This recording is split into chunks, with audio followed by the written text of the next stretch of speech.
up? It is the MMA Roundtable. Thank you so much for tuning in. The 43rd edition, February 18th, 2014. As always, we got a ton to talk about.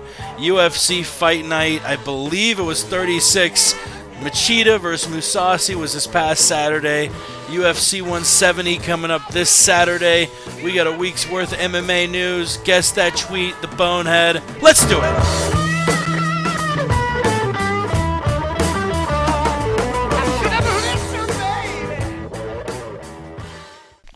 That is right. It is the MMA Roundtable, where we bring you all things that we can fit on a round table, including Jay Jeans laying on it naked. He teased us a little bit before the show, but that is beside the point.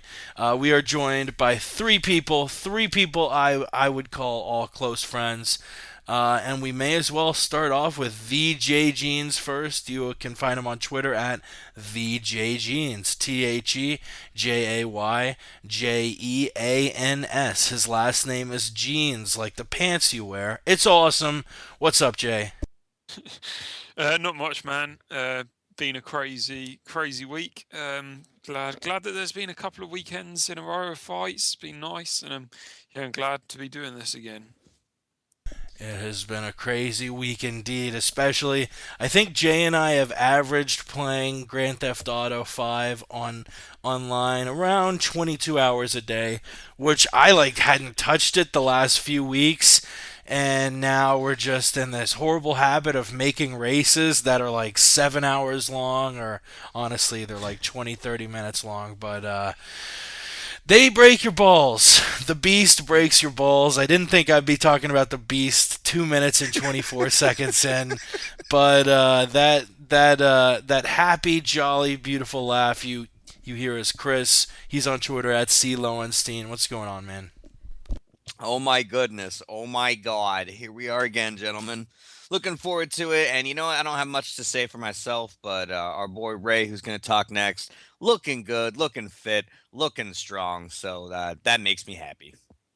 Yeah, Ray has lost a ton of stone, which I wish I knew what that meant. That's a tongue twister. Fuck it. Ray, what the hell is going on? You're losing a shitload of weight. You are interviewing a shitload of MMA fighters. Where can we find the interviews? And really quickly, tell us about what you've been doing to drop the LBs. You've got an exhibition fight coming up, which I believe is the reason why you're doing it. What are you doing to work out? What are you eating? How much have you lost? What the hell is going on, Raymond? Thank you for the intro. Yeah, I set myself a target to lose 70 pounds in 20 weeks. So I'm 17 weeks in and I've lost 60 pounds so far. I've got another 10 pounds to do in the last 3 weeks. So hopefully I'm on target to do that. I've just got to put the final push through. Yeah, I've got an exhibition fight coming up, fighting a chap called Stephen Mayer, who runs a clothing brand called Almighty Fightwear. And we're both raising money for charities. And we're going to be fighting at a football ground in the UK, which is Leeds United football ground, which is quite a big football stadium. So that'll be something different, something exciting. Going to go in and get battered for 3 times 3 minute rounds. So that'll be fun. I've mainly been doing loads of running, ridiculously long running. Ran 9 miles Monday, 9 miles Tuesday. I'm going to do 6 in the morning, and then do 9 Thursday and Friday, and then just watching what I'm eating, calorie counting, eating between 1,000 and 1,500 calories a day. So yeah, that's all going well. Yeah, still focusing on my post-fight interviews. You can follow me on Twitter at MMA Mental. You can also read my interviews get written up now and published on yourmma.tv, which is a UK MMA website, and check out my YouTube channel as well, MMA Mental. I've spoke to quite a few of the winners from Cage Warriors this week, and I've also got an interview coming up with Joey Proctor as well, of course, who won on the prelims. So you can go and check those interviews out. Yeah, Proctor, a winner this past Saturday. This fight coming up, is it okay if I talk mad amounts of shit about your opponent, or is this a friendly type rivalry? Because I would prefer to just go crazy with it and just call this dude all sorts of names. But if y'all are friends and it's for charity, Go yeah. crazy. Go crazy. No Crazy. Well, Crazy is my middle name. Go crazy. Oh, Go Crazy. Oh, hell yeah. I hope you literally murder this guy inside the cage. This guy is a bum. He knows nothing about mixed martial arts. I heard he beats his children. He's a real POS, and Ray's gonna give it to him in inside what stadium is it? It's a soccer stadium. Yeah, Jaragua. Ellen Road, it's called. Ellen Road. That is where Ellen. every soccer team in England plays. Chelsea, Man U, Arsenal, Man City. 100,000 people are going to be in this stadium. It's going to be packed, all to see Ray demolish this bum. Let's I guess move on and get straight into the MMA. UFC Fight Night 36 was this past weekend on Saturday. It had a weird start time, which I believe I was told literally the reason this started so late, which the prelims started 3 hours prior, but the main card, the top five fights, started at 10:30 on the East Coast in Brazil, like where the event was. That's a 1:30 a.m. start time. Like, imagine if they put on a UFC event in your hometown and said, yeah, the prelims start at 11 and the main card starts at 1:30. You'll probably be out by like 3:30 or so. That's really insane. And apparently, the only reason it happened was because there was a NASCAR race on Fox Sports 1 that went until 10:30 Eastern. So all the poor people of Brazil needed to stay up till 3 or 4 at night to watch the UFC, all because of goddamn NASCAR. It was at the Arena Jaragua in Jaragua do Sul, Brazil, an attendance of 7,500. Actually, something I heard about the arena was that the arena itself was sweltering. Backstage in the locker rooms, it was like mid 80s. It was like 80, 85. In the actual arena, it was almost 80. I mean, it was really really fucking hot. So I don't know if that affected anyone. We will talk about the decisions and the length of the card after the card, because it seems like we're in a decision epidemic. It's actually really crazy. This was the 262nd event the UFC has put on. In the first 260 events the UFC did, not a single card had 10 or more decisions. Now the previous two events, 261 and 262, both of them broke a record for most decisions, had 10 decisions apiece. This actually was the longest card in UFC history, a total fight time of 2 hours, 53 minutes, and 32 seconds, beating the last event, UFC 169, by about 2 minutes. Really wild with the decisions, and we will get to that first, or not first, but we will get to that after the card. First, let's talk about the Fight Pass prelims. Before we talk about the actual fights themselves, I wanted to ask, because UFC Fight Pass is definitely something that's in its infancy. Do you have UFC Fight Pass? What do you think of it? Personally, it works fine for me. I'm kind of bummed out. I got to start paying for it in about a week and a half. But let's start it off with Ray and Jay over in the UK. What did you guys think of Fight Pass? Can you even get it over there, Ray? What is the deal with Fight Pass? I didn't realise, but it was introduced last week apparently, and it wasn't very well advertised, so I didn't even know it had been introduced. So I have signed up for it. Me being the way I am, I'm happy to sign up. It's a couple of quid. It's like £5 a month, which is nothing really. So what we get on it, I also like the fact. I mean, I stayed up to watch the prelims, and I was so tired because, like you say, the timing was ridiculous. I mean, the main card in the UK started at 3:30 a.m. It normally starts on the pay-per-views. Normally start at 3, but sometimes we get them a bit early depending on the TV. Also, what time they're on in the US. So I was really tired staying up. But what I found out the next day is the Fight Pass. I can actually watch the prelims the next day. So in future, if they're on really late, I don't need to stay up and watch them. I can just log into my Fight Pass and watch them the next day. And I had a quick look through the library, and there's some great fights in there. And if ever you want to go through and just sit and watch, I watched the Vanderlei Silva Brian Stam fight again, just because it was such a great fight, and such a nostalgic fight, of course, with the way Silva was in Japan and whatever. So yeah, I'm a fan of it. I'm $5.99 for me is mine. I don't mind paying that for what I get for it. I'm one of these that likes to watch the full card, like I know, like most of us are. So yeah, it suits me. I'm happy with it. Jay, what are your thoughts on getting the Fight Pass over there? I hadn't even heard of that, to be honest. I'll have to look into spending my money over there. I still have actually yet to watch the watch prelims. I have had a weird week this week, so we went. I just ended up going to every single pub down the town that night. So I'm not going to waste any more time. I didn't watch the prelims. I'm sorry, guys. Chris? Wow, Jay over here, night owl, too important for MMA now. He's too big. He's too big for us. Yeah, I thought the Fight Pass is okay, man. The quality, like you said, was good. I haven't had any issues too much with downscaling and quality. And like Ray talked about, you can go back and watch some classic fights. It's all good. Got no problem with it. My only problem with the entire thing is that now fighters on the prelims, where they used to be shown on Facebook and YouTube, now it's on this specialty thing that you have to go out of your way to get and purchase.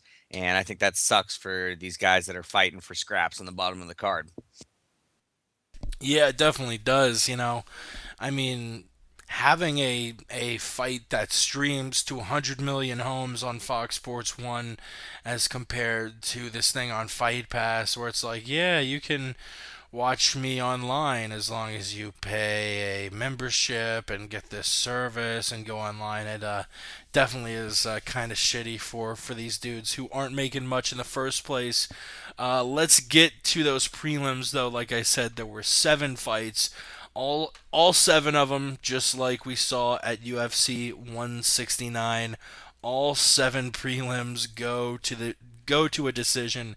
Zubarayo, Tukagov, I don't know. There were a lot of fucked up names on this card between the Russians and the Brazilian, but I'm gonna try all I can. A featherweight belt. Zubaro Tukagov defeats Douglas Silva de Andrade. Welterweight fight. Ildemar Alcantara defeats Jay's boy Albert Tumanov via split decision. A unanimous decision, Felipe Arantes defeating Maximo Blanco in what I believe was an upset at the featherweight division. Yuri Alcantara coming off a loss against Uriah Faber, defeating Wilson Hayes at the bantamweights. Another split decision, just like Francisco Trinaldo defeating Jesse Ronson at lightweight. The other 2 fights were both lightweight fights as well, both unanimous decisions. Rodrigo Dam and Joe Proctor getting the wins against Ivan George and Cristiano Marcelo, respectively. Did any of these fights stand out?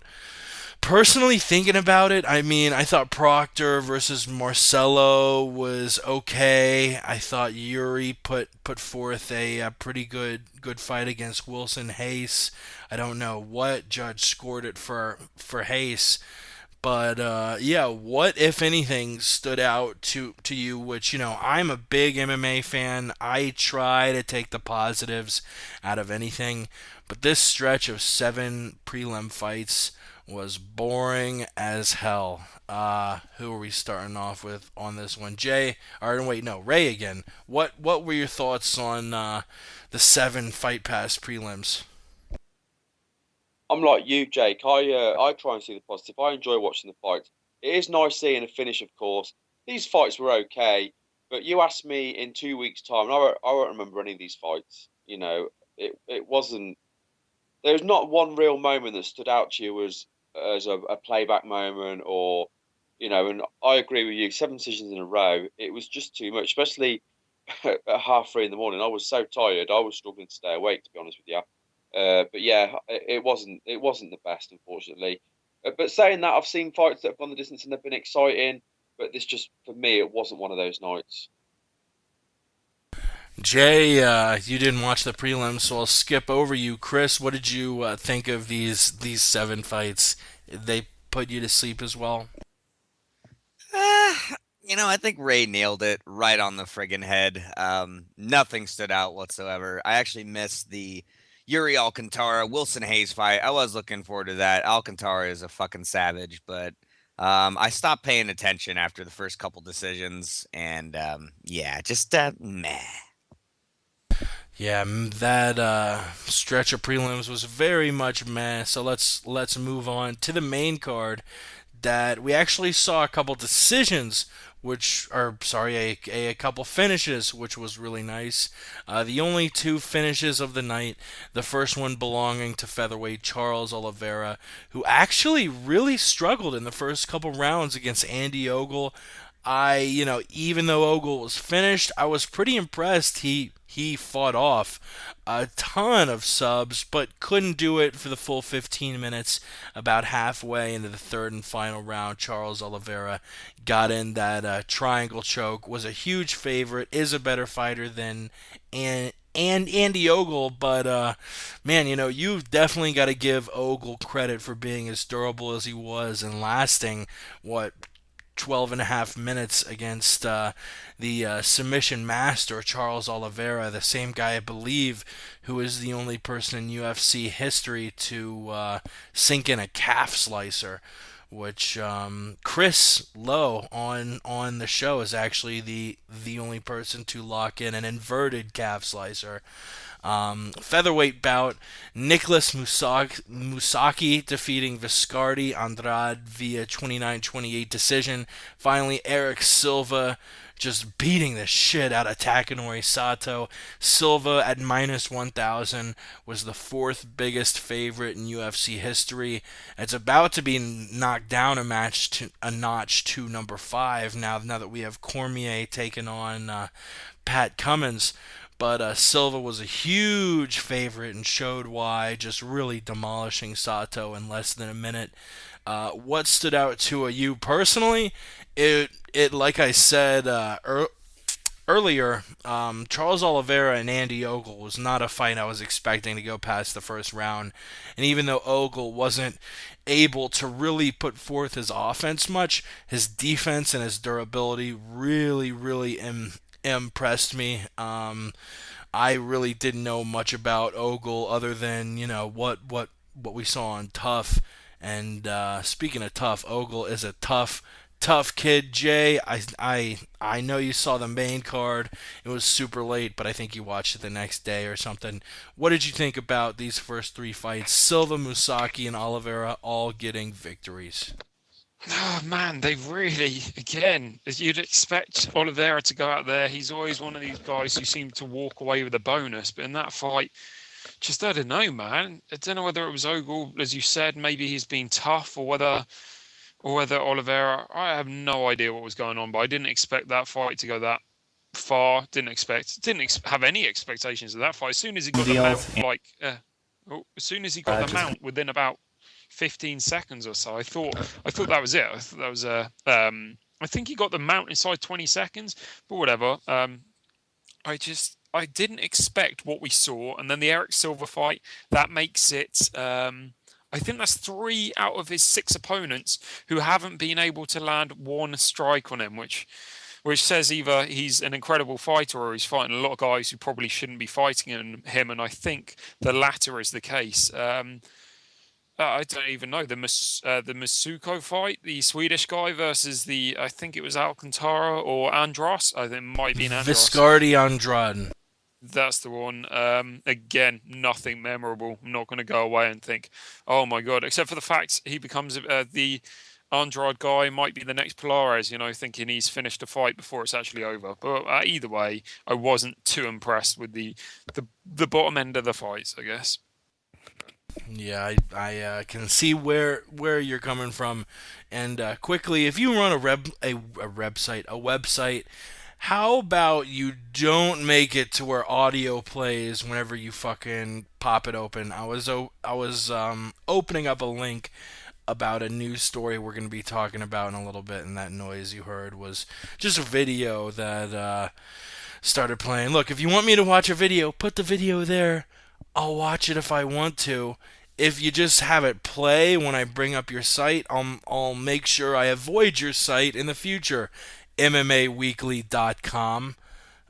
Chris, what did you think of these first 3 fights on the main card? Well, that should be goddamn illegal what you just talked about first. I can't Right? tell you how many times I will pop open a porn site, and it's late at night, and then all of a sudden I hear some chick masturbating, and I gotta exit out real quick, and I'm trying to find.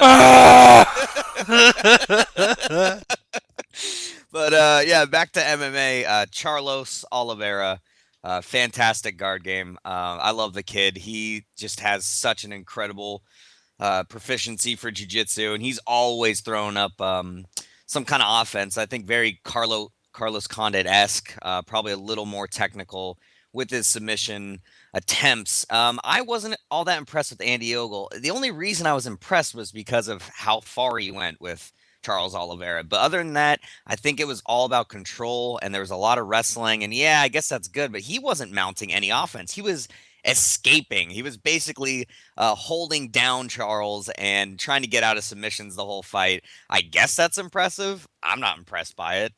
So I kind of disagree with you guys on that one. Masoki and Andrade, yep, like Jay said, snoozer. And Eric Silva has all the potential in the world and looked amazing. Did that little goat, Billy Goat heel kick to the dude's face. That was pretty badass. But I honestly think that he is just not top talent yet, man. I mean, he got kind of dominated by John Fitch. I mean, that was a war, but he did get dominated in that last round and got knocked out by Dong Young Kim, who doesn't knock anyone out. And he's beat a bunch of B-level competitions, so I'm not too impressed with the kid. Beating the guy who I don't even know, Takanori Sato, never heard of him. Ray? I'm with you, Jake. I was impressed with Andy Ogle as well. I mean, Andy Ogle's got a huge heart. I mean, he never gives up. I mean, we all know what Oliveira's about, and he's a great finisher. And he had Andy Ogle's back for a lot of that first round as well. And Ogle never really looked in serious danger. He fought everything off. In the second round, he used his wrestling, but he also looked good in the scrambles. He looked good on the feet when he was going into Oliveira and kind of dirty boxing him, trying to get inside the reach. And I think going into that third round, it was possibly. I mean, it was clearly the first round was Oliveira, but round two could have gone either way. It was possibly a round each. And again, Ogle was on top, but then got caught in a very, very quick triangle. Nicholas Mousasi, I like the look of him. I mean, he's won 2 fights in the UFC now. He took the first fight on short notice, of course, against Alessio Sakara and got a submission at middleweight. He's now dropped down to his natural weight, which is welterweight, and he faced Viscardi Andrade. I mean, the big difference in this fight was the cardio. Andrade threw that punch, which dropped Mousasi, and he was celebrating when he should have done, which was stupid. But towards round 2, round 3, he was gassed, and he couldn't keep up with the tempo Mousasi was setting. It'd be interesting to see where Mousasi goes and who he fights next.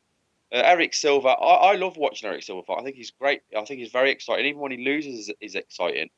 I mean, you talk about the fight with Fitch. He wasn't dominated by Fitch. He was doing really well against Fitch, but unfortunately, it was a grueling fight and he gassed, and that's when he lost. And obviously against Dong Kim, he was doing well against Kim, but he just got caught with again, he's starting to look tired, and he got caught with a big overhand right. But if you looked at his takedown defense against Fitch and against Kim, he's got really, really good takedown defense, and he had Fitch's back for a bit, and he pretty much chunked in a full rear naked choke. But Fitch being Fitch, this is obviously pre-Josh Burtman days, he managed to escape from the choke. But overall, I thought these first 3 fights were pretty good, and after watching the prelims, I was just glad of some blooming excitement, something to talk about. So yeah, I enjoyed the first 3 fights of the main card. Definitely, Chris just made a good point in the Skype chat. He couldn't believe both of these dudes, and Nicholas Musoki and Viscardi Andrade were welterweights. They were big boys. They looked like middleweights. Let's move on. Speaking of big boys, Francis Carmont at middleweight, one of the biggest middleweights in the UFC, taking on the favorite Ronaldo Jacare Souza. Souza on somewhat of a tear since losing to Luke Rockhold for that Strikeforce middleweight championship. Won his final 3 fights in Strikeforce. Won his first 2 fights in the UFC in the first round against Chris Camozzi and Yushin Okami, and he went up against a very durable Francis Carmont. Didn't get a finish, but ended up with a pretty one-sided unanimous decision, 29-28, 29-28, 30-27. Jacare really dominated that first round. Second round didn't look as good. I'm guessing the second round was where both of those judges. Actually, I'm looking at the scorecard now. One of the judges gave. Man, this is really fucking. This is like the smallest image I've had to look at in a while. Yeah, both the 2 of the judges gave the second round to Francis Carmont, but every other judge gave every other round to Jacare Souza, making it 29-28, 29-28, 30-22 to 27 for the man who's now on a 6-fight winning streak, Jacare Souza, maybe just a fight away from a title shot now. What did you think of the fight? And what do you think should be up next for Jacare at middleweight? There's obviously a lot going on. You have Belfort and Weidman, who will be fighting in late May. You have Lyoto Machida, who also won at the main event. You have Luke Rockhold, who just beat Costa Philippou. Will they try and give Souza a chance to avenge his loss? You have Bisping versus Kennedy going down in April, and that really sort of rounds out the title picture at middleweight. Obviously, Anderson Silva probably on the rack until late this year, early next year with that broken leg. What did you think of the fight, and what next for the alligator, Jacare Souza? Chris? I thought that the fight really told us a lot, man. It told us where Souza is at. It told us where Carmont is at, because Carmont, he faced Philippou, and other than that, he's had some kind of lucky wins. His fight against Tom Lawler, his fight against Lorenz Larkin, he really just squeaked those by. So we finally got to see him get tested against one of the best grapplers in the world, in my opinion. And I thought it was a very technical fight. It wasn't exactly, crowd pleasing, but I enjoyed all the techniques that they employed in the fight. And as far as what's next, I think you got to keep Machida separate. You got to have another contender after Belfort and Chris Weidman square off in the octagon. So keep Machida next in line. And then I think you really have to do Jacare versus Luke Rockhold in a rematch from a Strikeforce title. And then that'll kind of prove who's the next contender. Ray? I didn't really enjoy the fight. I'm not a fan of Francis Carmont. I don't like his style. I think he wins his fights. I agree with what Chris said in the fact that those 2 fights we mentioned, he was very lucky. But he tends to win his fights by stifling his opponents rather than by attacking his opponents. His fight with Philippou was really, really hard to watch, I thought, personally. I was surprised Souza weren't able to get the finish. I mean, we've seen Ronaldo Souza look like an absolute beast, especially against Yushin Okami. And, of course, Okami's, been a possibly top 3, if not top 5 middleweight for a long, long time. And Souza smashed him like he was nothing. I thought it was a bit odd the way that the UFC were introducing Ronaldo Souza as this striking machine when he's known for his BJJ. So I found that all a little bit peculiar. I didn't get why they were doing that. I thought it was a bit stupid. Carmont looked good on the feet, especially with the reach he had over Souza, and Souza seemed to struggle a little bit with the striking. But on the ground, it was all Souza, all Jacare. He had complete control. He just couldn't, especially when he had the back, he just couldn't get the finish. But again, that fight slotted for me right back in with the prelims. It was one of those fights that even less than a week later, I'll forget. And I'm looking forward to seeing who Jacare faces next. I like Jacare. I couldn't really care much who Francis Carmont faces next. I just don't find him exciting at all.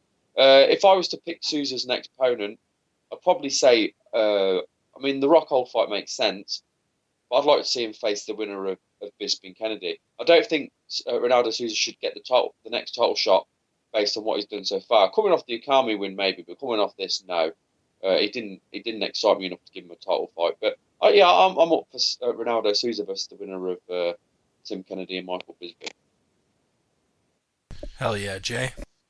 I think there's a lot of things we missed in that fight that they've got to be mentioned. Francis Carmon was coming into that fight on I think it's the joint. He was joint with Chris Weidman for the biggest win streak. So you can almost see why in Carmon's head, he had to, not Carmon's head, in Jacare's head, why he had to really think about his opponent. I don't think going as crazy and as wild as he has against Kamosi or Akami is going to pay off, because Carmont is almost this John Jones style fighter. He's got great wrestling. He's got very good.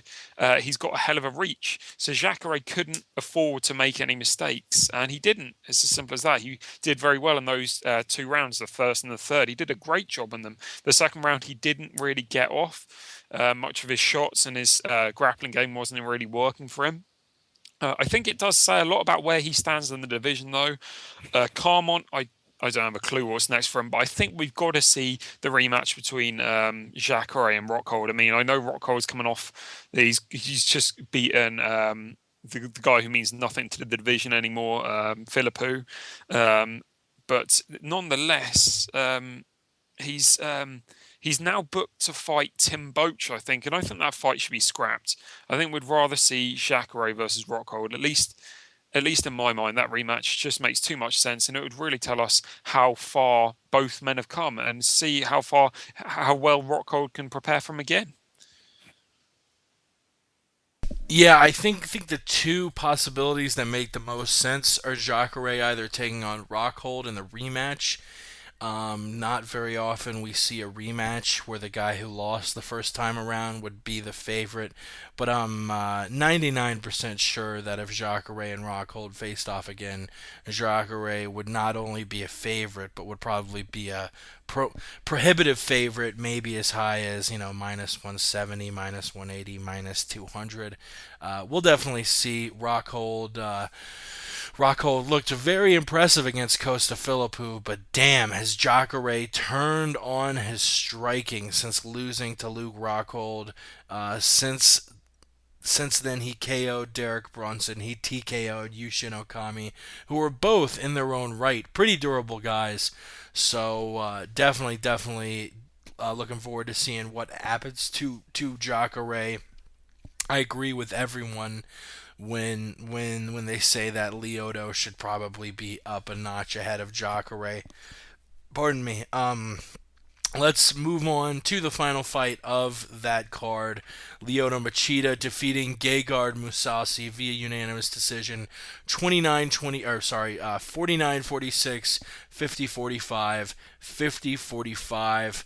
Lyoto just looked like a bat out of hell. Really did a great job, sort of out. What's the word? Not outpacing, but Gegard is a very technical striker, and Lyoto is even more so. On top of that, you have the takedown he utilized a couple times, the excellent ground acumen. Lyoto looked incredible against Gegard. What were your thoughts about the fight, and who next for Lyoto Machida? It wasn't the domination we've seen out of Lyoto the last couple fights. I mean, obviously in his last fight, he KO'd Mark Munoz. He did lose to Davis before that, but a couple fights before he KO'd Ryan Bader at that UFC on Fox 4 card. Defeating Gegard via unanimous decision. What did you think of the fight, and what next for Lyoto? Personally, I think you've got to give Lyoto the winner of Vitor versus Weidman, barring the winner isn't hurt and on the rack for a while. Lyoto it seems obvious that he is the next in line. Actually, I'm looking at the Fight Matrix middleweight rankings now, and they actually have Lyoto second above Vitor. The top 5 of those middleweights looking like Weidman, Machida, Belfort, Anderson, and then Jacare. What do you think of the fight, and what's next for the Dragon, Lyoto Machida, Ray? I thought it was a good fight. I think the only reason it won Fight of the Night was because there wasn't much competition for Fight of the Night. Because I don't think if you look at some of the fight of the nights we've had on previous events, we've had some real ridiculous back and forth fights. I don't think it was one of those type of fights, but we had some real, good moments. Machida looked very, very good. I fancied him to win the fight. I didn't know if he'd get the stoppage or not because I think I picked him to get a stoppage because is one of those that can finish a fight any time. But I wasn't blown away by the fight, but it was a good fight. It was a good end to an okay event. The main card kind of rescued it a little bit because the prelims weren't great.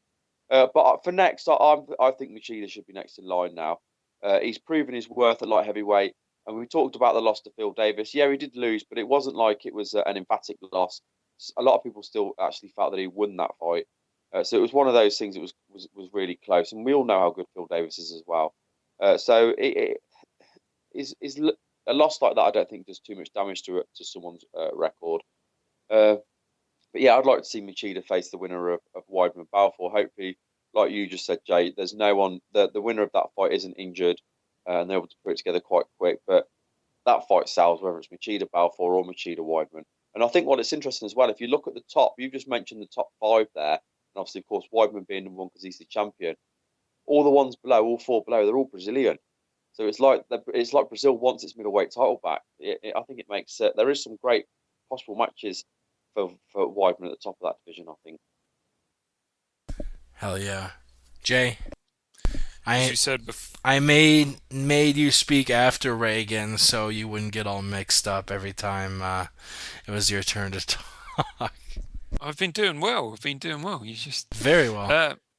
yeah, I think as Ray hit the nail on the head there. Chris Weidman has got a death row of Brazilians, ranging from the guy he just beat, Anderson Silva, who's apparently back. I remember last time he said he's back, but whatever. You've got them all after him, but they're stylistically pretty. Some of they all seem to have the same base. In terms of they've got their striking game that seems to just be constantly improving. They've got the jiu-jitsu, but Machida is the most elusive of the bunch. I mean, Anderson Silva, I don't think will be getting the title fight, so I've kind of counted him off. But there isn't really anything that Jacare. I see the only way Jacare wins that fight is if Weidman decides to take him down and Jacare pulls something off. As for that, Belfort and Machida are very interesting, only because Belfort's been able to knock anything. He could knock out Mount Rushmore right about now. He could just head kick that and it would crumble or something. So the Vitor Belfort one's very interesting. I think you guys have got it right. Whether it's Belfort or Weidman, Machida's a great opponent for either of them. I'm glad we've got 4 Brazilians who probably would all fight each other right now. That's a great situation to be at. Not 4, 3. We've got 3 who all, it sounds like they're happy to fight each other instead of this teammate. Oh, I once trained with them business that seems to be going on. And it's going to be an exciting few months for the middleweight division. Word up, Chris. Yeah, man, this fight to me meant a lot because I've been following Gegard Mousasi for a long, long time, coming up on about 5 or 6 years. And a lot of people out there, he flies under the radar. They go, who? Ramses and Yao included. Ross probably barely knows a little bit about the guy, too. He is insanely talented, man. I mean, that guy really is a multi-sport guy. Like, he did legit K1 kickboxing and TKO'd some legit guys in real kickboxing. So I've always been a huge fan of his. His calm demeanor really melts away when he turns on the heat, and he could not turn on the heat against Machida. Machida is he's faced too many good guys, and I think he can never really mount too much offense because Machida is just very tricky, and he was one step ahead. I was proud of Gegard for showing people out there that he wasn't going to get blown out of the water by Machida. A lot of people out there were picking Machida first round KO. Who's this bum? But he's obviously a fantastic guy. I agree with you guys about who's next for Machida. Those are, some good picks. And I think, to obviously have him fight next for the title. And I really think up next for Gegard, if he's staying at middleweight, I think he needs to fight Mark Munoz. Somebody who has some insane grappling and could push the pace on him. I think that would be a fun fight and is the only fight right now that makes sense in the division for him. Word up. Jay, what was the mention you made before about Mount Rushmore or something? Yeah, Vitor Belfort could probably kick Mount Rushmore about now and it would crumble down. That's right, he probably could if his legs were like 500 feet long. Because just standing at the base of Mount Rushmore, I mean, I know he's juiced to the gills. But I don't know if he can necessarily reach it with a kick. Really quick, before we get to our bonehead, this was a topic on the MMA Playground, a site that Jay and I frequent. Ray used to frequent until the people who run the site were complete cunts toward him, which still pisses me off. If it wasn't for the dope people on the playground, I would have left in honor of my boy Ray. But the question was risen: if there was a Mount Rushmore of mixed martial arts, who would be on it? I know I'm sort of putting y'all on the spot. There are a ton of people who would be eligible. Obviously, you have Fedor, who I think is a shoe-in. Anderson, who I think is also a shoe-in. But after that, I mean, really anything thing goes. Personally, I mean, I had joked that the Mount Rushmore should be Bobby Southworth, Ben Rothwell, Kimbo Slice, and Luke Kumo. But honestly, like Fedor and Anderson, I think are locks. Currently, I'd have to give spot 3 to George St. Pierre because what he did in the welterweight division was fantastic. That fourth spot is really close. There are lots of people who I could give it to. John Jones, obviously, on an incredible run. Chuck Liddell was. Randy Couture, Dan Henderson, Matt Hughes, Vanderlei, Crow Cop. Going back a little bit, Royce and Sakuraba coming back, Boss. Coming back into to the current era, Jose Aldo, Big Nog, Shogun. I gotta give it to my boy BJ Penn though. Anyone else have their Mount Rushmore of mixed martial arts? And there's no order here. Just literally just start talking if you've got a I'll top I'll four. I'll, I'll jump Yeah, in quickly then. So Fedor and Silver for me, like you said, are a shoe in. I look at what I've watched and what I've enjoyed. Uh, Randy Couture's on there for me. He was one of the first guys that come in and mixed the boxing and the wrestling, and was good at it. And he's held titles in two different weight classes in the UFC. So for me, Randy Couture gets in. Fourth one is a little bit harder, but with what we've just been talking about, I'll probably go for GSP. The only downside for me to GSP is his fight style. And I like GSP. He's great at what he's done, but he was never exciting enough. You look at the other guys I've mentioned, especially obviously Fedor and Silva. They were exciting to watch. You look forward to watching a Fedor fight or a Silva fight. In the future, I see the likes of John Jones being on there, but for now, they're the four I'd go for: Fedor, Silva, GSP, and Randy Couture. going with Randy instead of Baby J. Chris, who was your Mount Rushmore of MMA? Well, Mount Rushmore to me is our founding fathers, so it's a simple pick. I gotta go Hoist Gracie. I gotta go. I gotta go Ken Shamrock. I gotta go Don Fry, and I gotta go Harold Howard. Damn, going old school as hell. Jay, I'm going with popularity as well as how this shit started. I'm going with Art Davey. We wouldn't have the UFC without him. We got Dana White. Without him, there would be no. The UFC would have died about UFC 30. Then you're going to go for the two biggest stars of all time in the UFC, and that's Chuck Liddell and Brock Lesnar. To me, it's not a matter of how good you are. It's a matter of how MMA and how UFC is around. And Brock Lesnar hit he was on 3 out of the 7 1 million pay-per-view buys. I mean, yeah, Silver and Fedor might be these icons. They might be the pound for pound best, but they weren't bringing in numbers like Brock and Chuck could have. And it's as simple as money and the business for me, I'm afraid. money and the business. That's what JG's got to say. Has got to say. We've got a little bit of news to break down, but like we do every week, it's time for the bonehead of the week, where we play a little bit of Bone Thug, or yeah, we play a little bit of Bone Thugs, and we talk about who we thought made the stupidest move of the week. just did something really stupid, did something really bad as just a bonehead in general. We talk about our week's bonehead. Let's do it, Bone Thugs.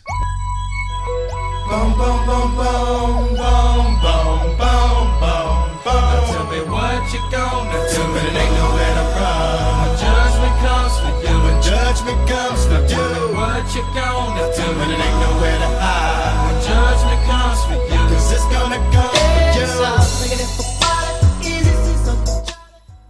That's right. If I had it my way, the bonehead would just be me playing this entire song beginning to end. But unfortunately, we can't do it. My bonehead of the week has to be the fan who tried to steal Lyoto Machida's hat. I mean, look, I get it. In Brazil, you're really xenophobic and you boo fighters from other countries. It's really unclassy. But whatever, the one thing that stands out, you guys support your local dudes. You cheer on Brazilians, even if it means chanting faggot or you're gonna die at the opposing fighter, whatever. You're really, really rooting for your hometown guys, but then you're gonna try and steal Lyoto Machida's hat.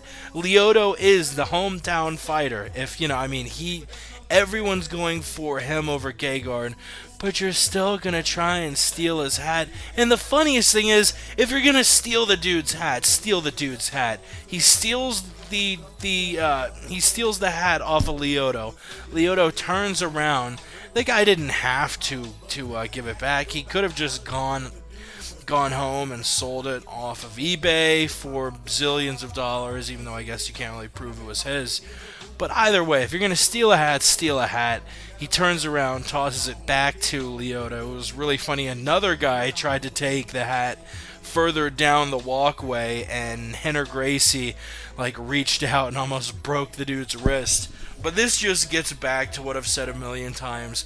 The UFC has got to expand those walkout lanes so you don't have fans doing stupid shit. It's been proven if you have fans there, they're going to do stupid shit.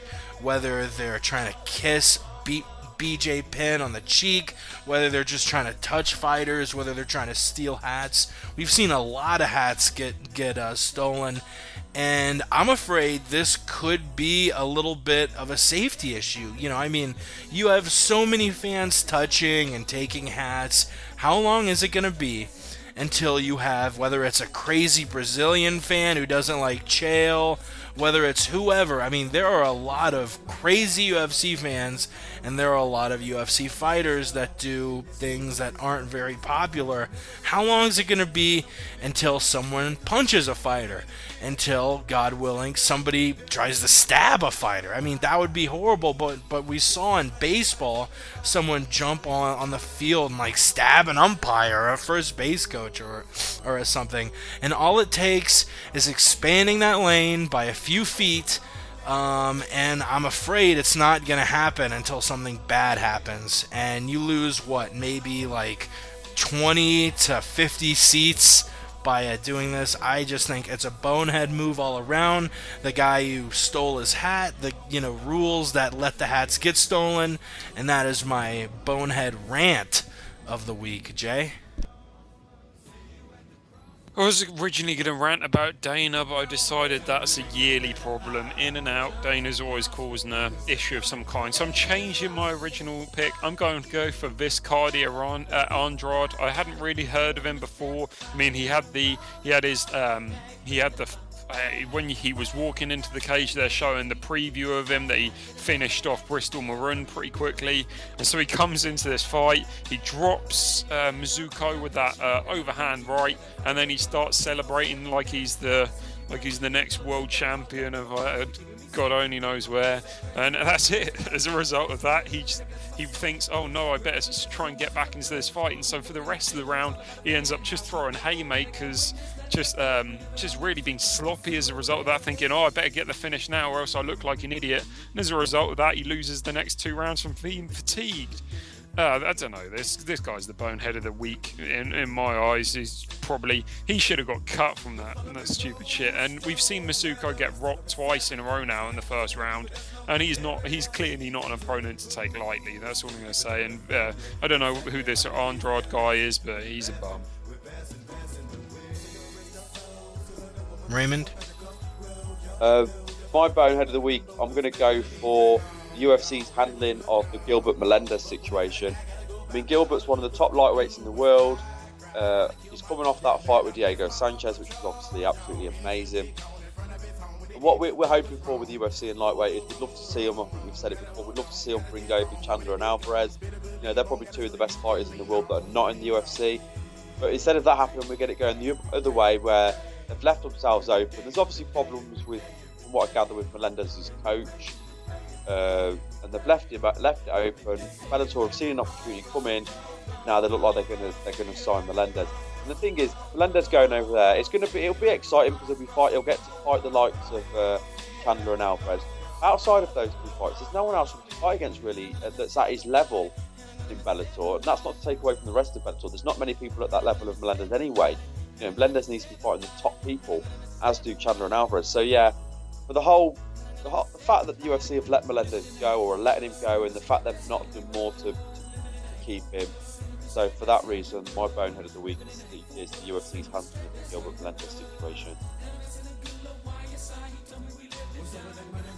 Chris? Yeah, my bonehead of the week is Patrick Cummins. Not necessarily for him as a human being, but just the fact that we had Daniel Cormier dropping down to 205. It's a big deal. He could be a legit threat to John Jones's title, and Rashad Evans, it would be a huge win for him. And drum roll, please. Who do we get to replace the great Rashad Evans? We get some guy who looks like the love child of ex-UFC fighter Paul Bradley and ex-UFC fighter Dave Herman. The guy apparently was a gymnast, and he's 4-0 in his mixed martial arts career. This is a straight-up joke to have this guy face Daniel Cormier. I don't know if you guys saw it, but on UFC Tonight or one of their shows, they had the guy sitting there with like Heidi Androl, and they had Daniel Cormier on Skype on one of the big screens, and it was just really, really uncomfortable. They're trying to hype up this fight, you know, where they're talking how Cummins helped Daniel train for the Olympics and made him cry, but Daniel Cormier says he didn't make him cry, it was the coaches. Patrick Cummins says he made Daniel Cormier cry. The whole thing is a fucking joke. What a bonehead. Yeah, personally, I think it's wolf tickets, and when the fight's over, they're gonna be all buddy-buddy. But we'll see. I don't know. Just something about the entire thing seems very scripted, very sort of, you know, Cormier's buddy is stepping in, and Dana said, all right, y'all, we really got to sell this fight, so act pissed at one another until the fight starts.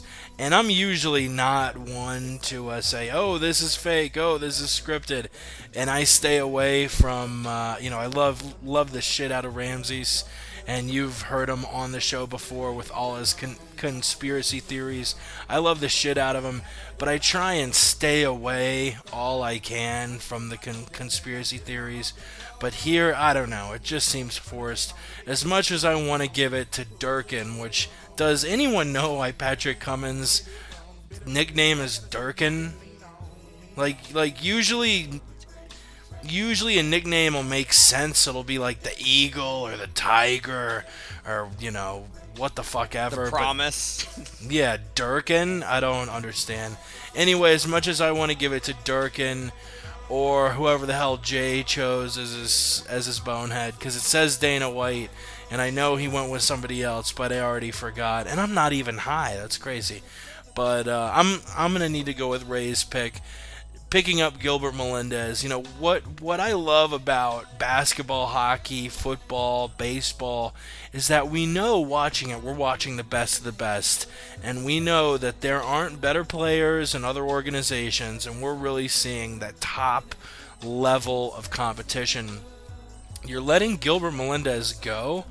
I'm sorry, UFC, you have 3 guys now in the lightweight top 10 who might be over with Bellator, and sure, Eddie Alvarez is probably going to come to the UFC too soon, but Gilbert Melendez is a top lightweight, a top guy. Just sort of being willing to let him go, that goes against everything you want to be doing as an organization to make sure you have the top level of competition.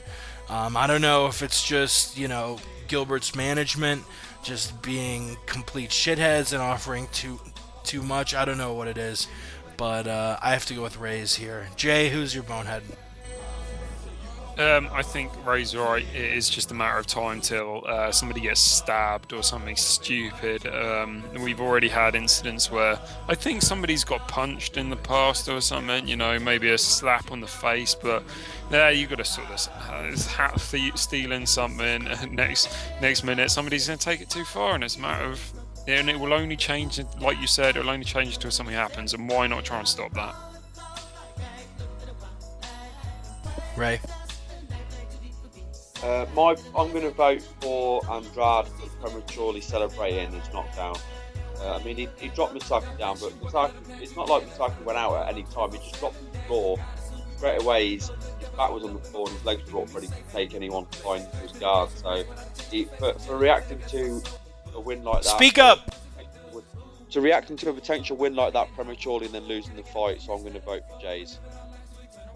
Hell yeah, everyone's got one vote except Chris, but Chris can't vote for himself.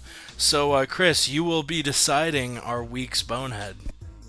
Oh, wow. Okay. Well, as much as I actually enjoy hat thievery, I think it's fun, and one of my dreams is to boop Jake Shields on the nose as he walks out to a fight, so I don't want them to extend the lanes. So, yeah, what if he bites your finger off? Just really grabs it and just rips. All of a sudden, there's just blood just pouring out of Shields' that's mouth. impossible, Jake. He's a vegan. There's no way. He doesn't like meat. Damn, you're right. So, and then the guy celebrating. Who cares? Gilbert Melendez is a big deal. He's top 10, top 5, to let that guy go over some scraps, some change, that's retarded. I gotta go for Rays. Hell yeah, Gilbert Melendez, or not Gilbert Melendez, but the UFC's handling of Gilbert Melendez is our bonehead of the week. Let's move on. We got a few news topics to get to before we get to the Guess That Tweet game. Break down UFC 170 and then call it a damn night or day if it's in America. This decision epidemic, dude. What the hell is going on? I talked about it briefly, but this is really something that's wild. Like I said, before the first 260 events the UFC put on, there was never 10 or more decisions. Now in the last 2 cards, both of them have had 10 decisions. Now 22 of the last 26 UFC fights have gone to a decision. The final 2 fights at UFC on Fox 10 card, Thompson versus Henderson and Stipe versus Gonzaga, those both went the distance.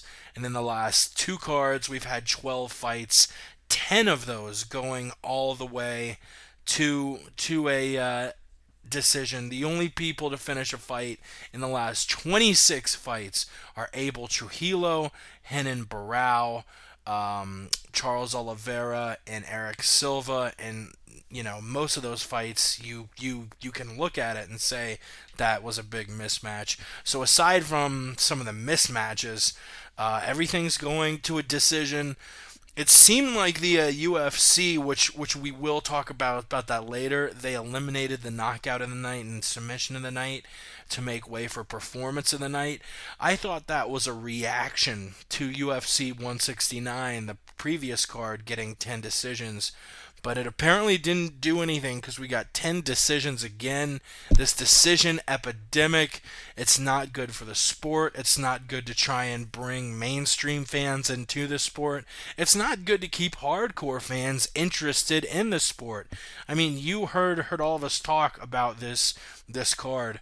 It was a boring ass card, and anyone who tells me it differently, look, a couple fights were pretty interesting. There were moments that were definitely entertaining. I'm not saying it was totally devoid of any entertainment, but this was one of the least entertaining cards I've seen in a while. This decision epidemic, I'm gonna call it. Jay, I'll start with you. What is the cause of this, and what's a potential solution to this? I don't have a clue on solution. I mean, when you're talking about the bonuses changing and things like that, I thought that was because they were preparing more for decisions. To be honest, I mean, you no longer have to work to get the knockout or the submission. Um, I, I don't know how you solve it. I think what was happening is you're getting some guys who weren't getting the knockout and they're really close to it, and the referee decides not to stop the fight, and then later on in the card somebody maybe gets a premature stoppage, and that was the only one on the fight, so they have to give it to that guy. It's as simple as that. But when you flat out say performance of the night, then it's not enough. It's just saying, yeah, you can have an absolutely dominating performance. You can constantly be, doing whatever, playing Rock'em Sock'em Robots, and you're turning it into a technical battle, kind of like Gilbert Melendez was against Diego Sanchez.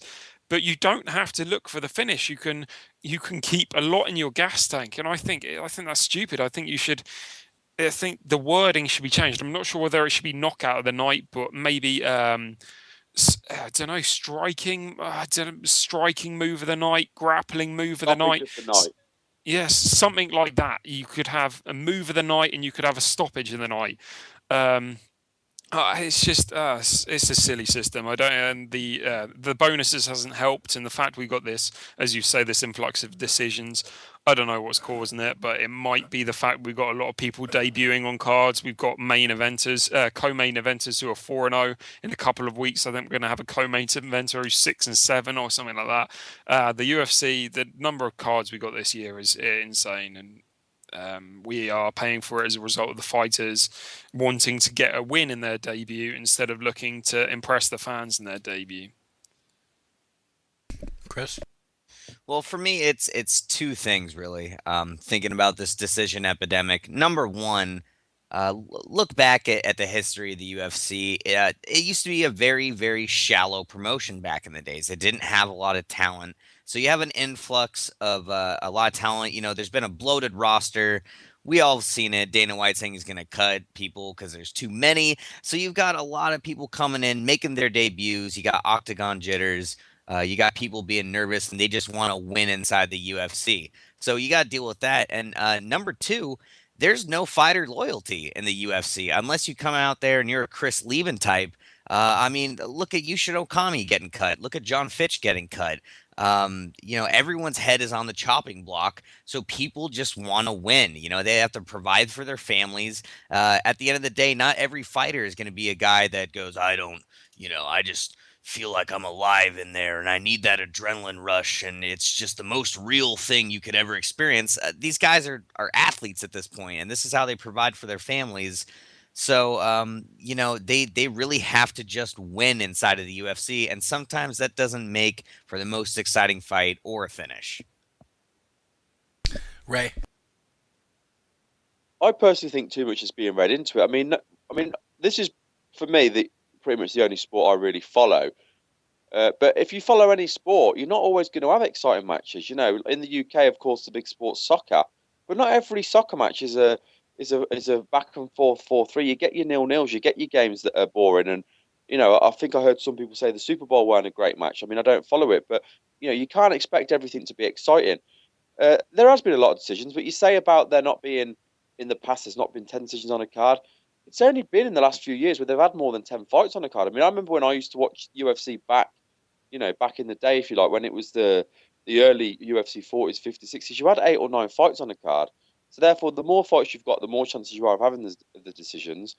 I think Jay made a good point with the fact that they've got a lot of people debuting. You've got a lot of new people because they are doing a lot of events. The cards aren't as stacked, maybe, as what they were in the past. But I'm personally a fan of more events, so I don't have a problem with that. And also, I think it's great for fighters to be able to get into the bigger promotions to earn more money. Whether that's from fighting for the UFC and getting paid from UFC or getting better sponsorship deals, regardless of how they're getting the money, they're going to get more money fighting in the UFC than fighting on a local promotion. That's just the way it is. But I'm all for that as well.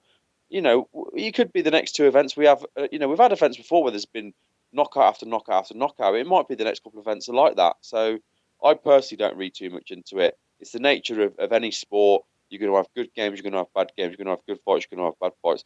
It's just been unlucky that we've had these two events in a row. But it's very rare that it does happen. So I don't think we need a solution. I think it will just fix itself. There's events every week at the minute, which is fantastic. So we'll have a couple of events in a row where we've got fantastic finishes, and we're back to being happy again. Yeah, you are right with both of those points. We're just a card away from being good again, and the amount of cards. I don't know if that's got anything to do with it or not, but I was really pumped when I heard they'd be doing more cards a year. But if this keeps happening, I don't know how pumped I'll be about it. We got 4 more topics, but the next 3, everyone, let's actually try and do it Twitter style. Let's do it rapid fire, 140 characters or less. Obviously, you can go over 140, but let's try and do this rapid so we can fly through them. A new story coming out. Chris Lieben criticizes the UFC, saying he wished he'd been a truck driver the last 10 years. Says he's left with nothing. Obviously, most things I saw about it were against Lieben. I mean, Lieben, who himself has admitted that he used all his money to buy drugs. It's hard to be that sympathetic toward him. He actually did tweet later that it was nice of the UFC to reach out and see if he was doing all right and needed anything. Nate Corey coming out saying some negative things about the UFC.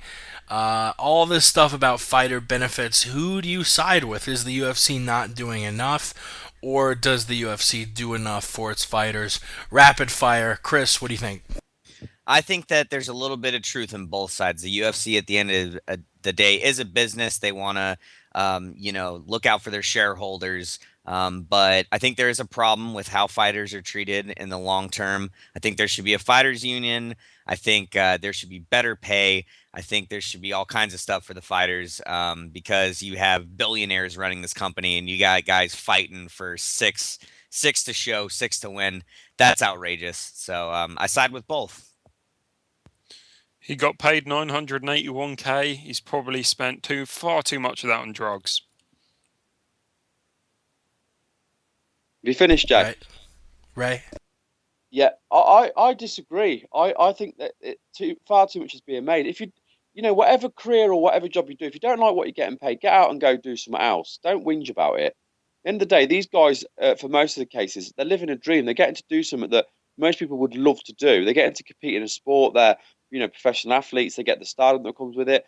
The ones that are getting 6 to show and 6 to win and 6 to show, whatever it is. The reason they're getting that is people aren't buying tickets to see their fights. People are buying tickets to see the fights higher up the card. They're card fillers. If they want more money, they need to put on more exciting fights. They need to make it so that they demand more money because people will go to the event to watch them fight. That's what it comes down to. For the UFC, they're a company that makes money. They're a business. So if they want to make money, they've got to be able to promote and sell their product, and at the same time, they've got to be able to promote and sell it. And whatever they get back for it, it's got to cover what they've paid out for it. It's just common sense. So I don't get all this whinging. If you don't like it, go and do something else. And with what you're saying about Lieben, I mean, it's just a joke. I mean, I like Chris Lieben, but when you've, failed so many drug tests and you've publicly, it's been known that you've spent money on crap. You've been done for not paying your taxes. That's not down to the UFC. That's down to Lieben's mismanagement of his life. Same kind of thing with Mike Tyson, obviously on a much bigger scale. Did Mike Tyson not get paid enough in boxing, even though he was getting millions? Because he's still left in the same boat as well. So, yeah, I don't buy it, to be honest with you. Most of us in our lifetime, we'll earn in a in a year what they're learning in one event. So I just don't buy it. To be fair, I think it's crap. Certainly. Only one of you followed my rapid fire Twitter, so I didn't want to ring the buzzer on Chris or Ray, but next time around with these next two topics, I'm not going to be afraid to play the old buzzaroo. All right, let's move on. The UFC eliminating KO of the night and submission of the night, replacing it with performance of the night. I think they're going to give out 2 performances of the nights every night. I don't know if I like it. You know, the knockout and submission of the night seem to sort of be something I was used to. I don't know if it's just because I don't like change or whether this truly doesn't make sense. But do you agree with the UFC eliminating KOTN and SOTN and replacing it with performance of the night, or do you not like the move, Ray? I don't like the move. I think my understanding is the reason they're doing it is because there's been events where there's been a couple of good knockouts and not a good submission, but they feel obliged to split the bonuses. Or I know in the past there's been guys that have won by knockout, but their fights have been that bad they haven't given them a bonus. The example of that is, of course, Frank Mir and Mirko Krokop, if anyone remembers that fight. But yeah, I like the idea of knockout and submission. Maybe they could have introduced a performance of the night, so add KO, submission, performance, and fight of the night. And instead of doing 50, just do 40, which then makes the same amount. Grand. Thank you. I feel like such an asshole playing that, Jay. Fighters want more money, so I say add 4 bonuses, move, stoppage, move again, fight of the night, done. Hell yeah, Chris. Yep, don't really care. It's a repackaged thing. We didn't lose any bonuses. People are still going to be making money. There was that brain health thing that came out recently, the study or whatever. So they have to watch their P's and Q's, become more mainstream. Don't really give a shit as long as the fighters are still making that bonus money. Hell yeah, and I'm probably going to play the foghorn over you next time just for shits and giggles. Final topic, mixed martial arts in the Olympics. Could it work? I say no.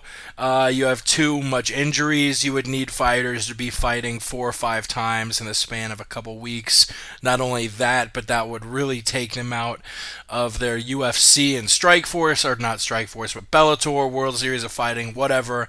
They would be out of that for a few months. You would see little title fights, and I don't like the idea of MMA in the Olympics at all, unless you have head guards, shin guards, all that shit.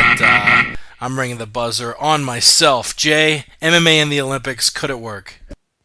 Too watered down. You'd have to find a way to have helmets and all this crazy sparring equipment. Wouldn't work.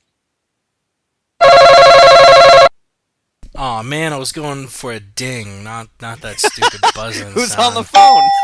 There we go. Ding. Chris? Absolutely would not work. You talked about injuries. I agree. My biggest problem for it to translate to the masses, which the Olympics are a global thing, is that you have the possibility of bleeding. The average person out there doesn't want to see fighting and blood. I couldn't find the foghorn sound in time enough to cut you off. Sorry, Ray? I disagree with all 3 of you. I think it would work in the Olympics. You don't look at pro, you look at amateur. So you don't have to worry about guys coming out of promotions. You go by amateur rules. So there's no elbows and no knees. So therefore that eliminates the chances of bleeding a bit as well. So I agree they could do it. I'd go into more detail. I don't want to get buzzed. Hey, Chris. Chris. Yeah? All right, final topic. Gilbert Melendez signed by Bellator. Really wild news. We had heard before this that the UFC and Melendez were sort of at somewhat of a contract impasse, struggling to find out the proper, amount to get paid. Personally, on Gilbert's side, I think this is a smart move. You're going to be paid probably $200,000 a fight to just go out there and crush cans. Speaking of crushing, someone's crushing up a little bit of cocaine, it sounds like, on that was 840 words. Well, no, that was those 3 topics. We're back to the long form now. So you know what? I'm gonna play. that's for you, Ray. You son of a bitch.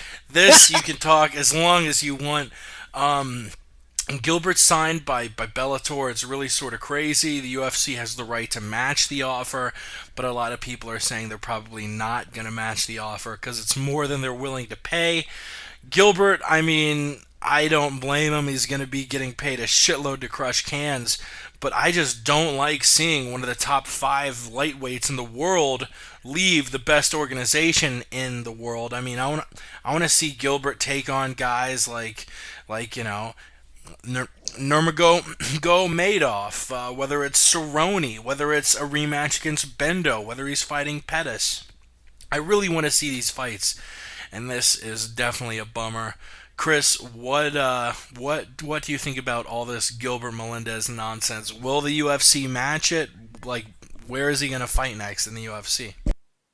I really don't care if they match it. This says a lot about the UFC and what's important. Dana White came out and said, get on your phone, talk to me and Lorenzo. So obviously there is a personal issue going on. I think it's between the management. Whatever. It comes down to dollars. I think that Gilbert Melendez, like you said, is exciting. He always brings it. He matches up well with anyone in the division. It's insane. What is there in Bellator for him, man? Yeah, Eddie Alvarez and Michael Chandler are world class and exciting. Absolutely. But what else is there for him in Bellator? Let's say he loses, gets an immediate title shot and loses. Then he's got to do one of these tournaments. And who the hell is he going to fight in Bellator, man? It's not good for him. It's good for Bellator, and it's not good for the UFC. Raymond, I will not buzz you. I promise, no matter what I do, I will not play the buzzer on you. What are you going to play instead? Simple. Will the UFC match the offer? No. What to say about the UFC? The UFC, especially with obviously headed by Dana, they're very proud, and they've always got the whole thing of that. There's no one fighter bigger than the promotion, and the fact is, no matter when a fighter leaves, or we've seen in the past with Tito Ortiz, Rampage Jackson, we've seen big fighters leave under a cloud, but the UFC moves forward. The UFC will move forward. Gilbert Melendez will go and will fight his cans in Bellator, and Bellator will say about him being the best in the world. But to be the best, you've got to beat the best, and Melendez won't be fighting the best. So the UFC will go on, and they'll go from strength to strength, and Melendez will disappear to face it. I think he'll have to go for a tournament to get a title shot anyway, because that's the whole concept of Bellator. They won't give him an immediate title fight. They'll make him go for a tournament. They're making Rampage go for a tournament. Jay. All you damn Brits are the same to me. Here we are. I think it comes down to a mental idea. The UFC is potential money, and Bellator is guaranteed money. And if you're going to be fighting guys like Benson, Pettis, Khabib, you're going to be involved in these very close fights. I mean, even Sanchez turned it into a war that third round and walked out of it the winner of the third round. So it's the guaranteed money. There's guaranteed money in Bellator because you're going to be fighting lower level guys, and you're not going to be getting the percentage of the cuts and all that. Whereas with the UFC, there's potential money. If you can become champion, you're going to be getting the best sponsorship deals and all this. But can you become champion? It's also, as I mentioned when I first started talking, I said it's a mental game. Is money that important, or is it a question of you want to be the best in the world? And if you want to be the best in the world, you might have to risk the pay cut not being as good potentially, and as I just mentioned, all that crap. Hell yeah. We do have UFC 170 to break down, and we will be breaking it down in just a second. But first and foremost, it's time for Guess That Tweet! And I'll be your host this week. I did it last week, but mainly I forgot to ask anybody to get some tweets together this week. So it's gonna be me, and if you don't know how the game works out, this is how it works. You're an idiot. I am an idiot. That's how the game works. I'm a stupid, dumb idiot, and that's it. No. I have 6 tweets. 5 of them are regulation tweets. The 6th, an overtime tweet if 2 people are tied and we need it. I read a tweet. I give you a list of 4 fighters. And from that list, you have to choose who was the one who tweeted it out. I usually like to have a sort of theme with my guests that tweet. Last week, it was all UFC champions. This week, it's all fighters on UFC 170 this weekend's card. Also, if nobody gets the answer right, I get a point. The host has never won Guess That Tweet. Currently, Team MMA Podcast has a very, very, very, very, very small lead on MMA Mental. Ray won last week, which makes it 21-20. Team MMA Podcast is still in the lead, but Team MMA Mental could get the tie and end this deficit that they've been on for over a year. It's time for Guess That Tweet. Let's do it. Tweet number 1. Here we go. I went to Golden Corral once with my grandmother. Horrible experience, but in my current situation of cutting weight, it sounds amazing. So he hates Golden Corral, but it sounds good now that he's cutting weight and he's hungry. Was it Josh Sampo, Aljamain Sterling, Zach Makovsky, or Cody Gibson? Jay, you're first to guess. The last guy, what was it? Cody Gibson doesn't even sound like a fighter. So I'm going to guess Aljamain doesn't sound like he's cutting weight that much. I'll go with not Zach. Who was Josh Sampo? Was it the flyweight? Yeah, Josh Sampo. Yeah, I'll go with Josh Sampo. Right. It's such a wild guess on these. I don't know much about any of the guys. I'm just going to guess that Fun Size is not having fun. Zach Makovsky. So Jay picks Josh Sampo. Ray picks his opponent at UFC 170. Fun Size Zach Makovsky. Chris, what's your guess? Well, I'm going with Sterling just because I know that's your boy. I hope I'm not an idiot, but that is your boy, Aljamain. Sterling is my boy. We had him on the show in November. One of the coolest people I have interviewed. We actually spent like 5 or 10 minutes after the interview just like talking about random shit. But unfortunately, you're all wrong. It was Cody Gibson giving me the original point. The host has never won. Will that change this week? Let's move on. The next tweet. I must sacrifice what I am in order to achieve what I will become. Success is never on sale. It's full price and expensive. Hashtag hard work pays. Was it Josh Sampo? Was it Zach Makovsky? Two people who were incorrect guesses for the last one, the flyweights who will be fighting each other, Sampo and Makovsky. Was it Mike Pyle? Or was it Alexis Davis? Chris, your guess.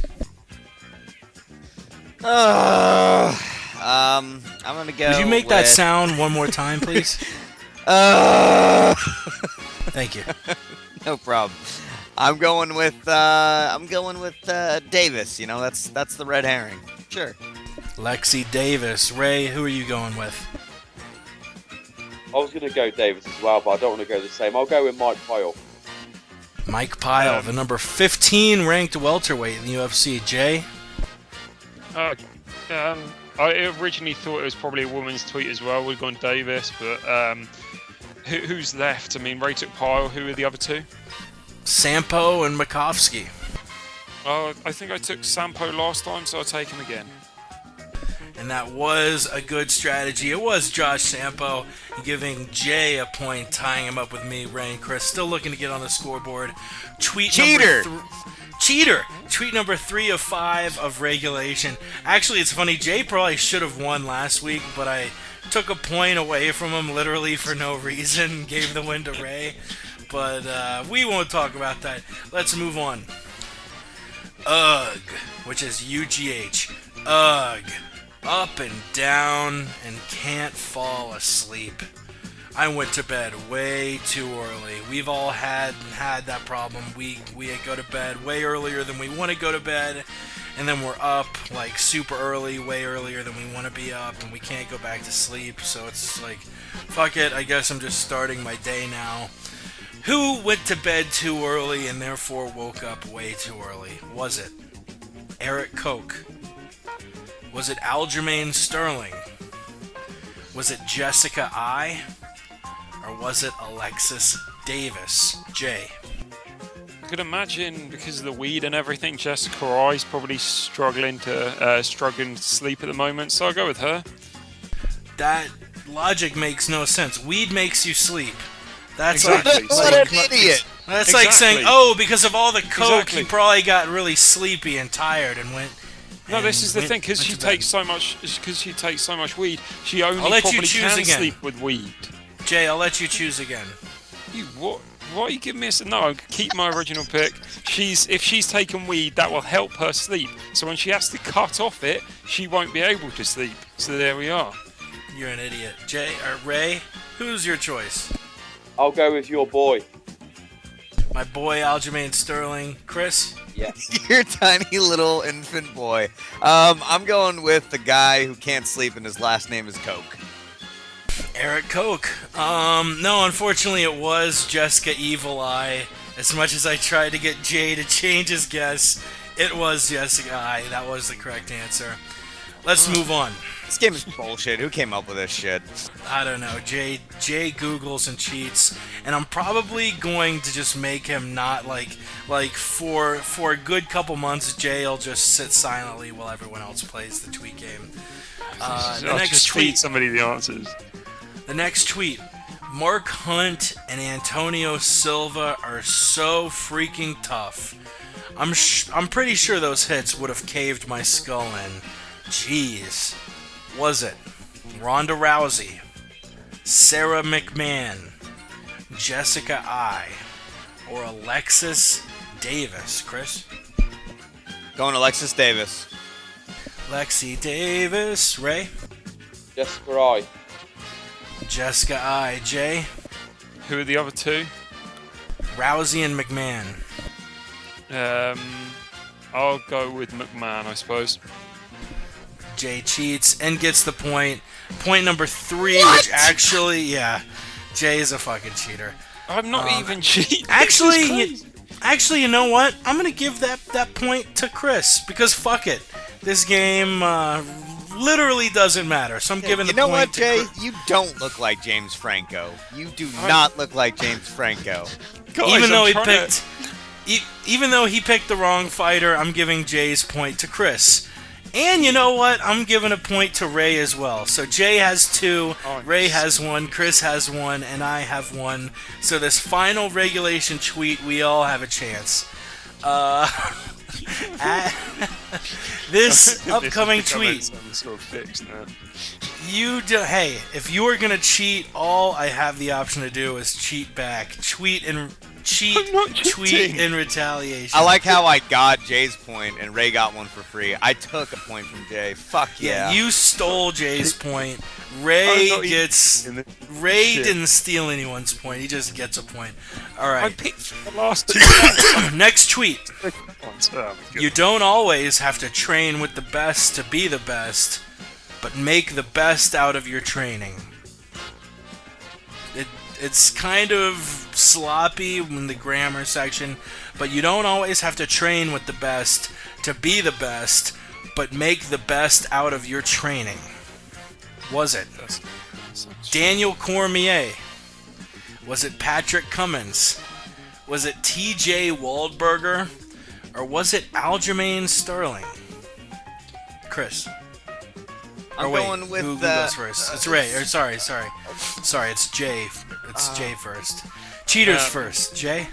My assumption is that Cormier and Cummings have trained at AKA and they've had some incredible experiences there. Who was the other two? Aljamain Sterling and TJ Waldberger. TJ Wahlberger sounds like maybe even a sort of Team Quest style guy. So I'm going to go with Aljamain Sterling not having a great camp, and I'll go with him. He I'll go does with train DC. at Cerro Longo, by the way. Ray, you're going with DC? Yes. I'm going to yeah. go with the Tej Waldberger. Going with the old T. Rooney, and that is the correct answer. It was TJ Jay Waldberger. Yeah, Cummins. Cummins doesn't train with Cormier anymore. I don't know where you got the idea that he and Cummins are like training buddies who train at AKA together. Cummins does not train at AKA. Cormier does. Sterling trains at Cerro Longo. It wasn't him. It was TJ Waldberger, which means Jay and Chris are tied at 2 points apiece, mainly because Chris stole a point from Jay, but you know what? I can look past that. I don't have a problem with people who steal. So I we're in swear an to God, I swear to God, if Jay wins, I will literally bury him. Damn, just like Dana pressure. White literally buried Bigfoot Silva. I actually think So that I means have there's sound 1 in 4 chance that I die. 1 and 2, because if neither of you get it the first time around, I'm going to give you all yet another chance. We literally buried the guy. That's right, Dana White. They're literally burying guys. All right, back to the tweet game. Here is the final tweet. And I'm going to give Chris the first opportunity to guess because Jay picked first on the last tweet. If I had the choice, I'd give Chris the first 4 guesses. But I don't have that option. Here is the Take tweet. the first 3 if you want.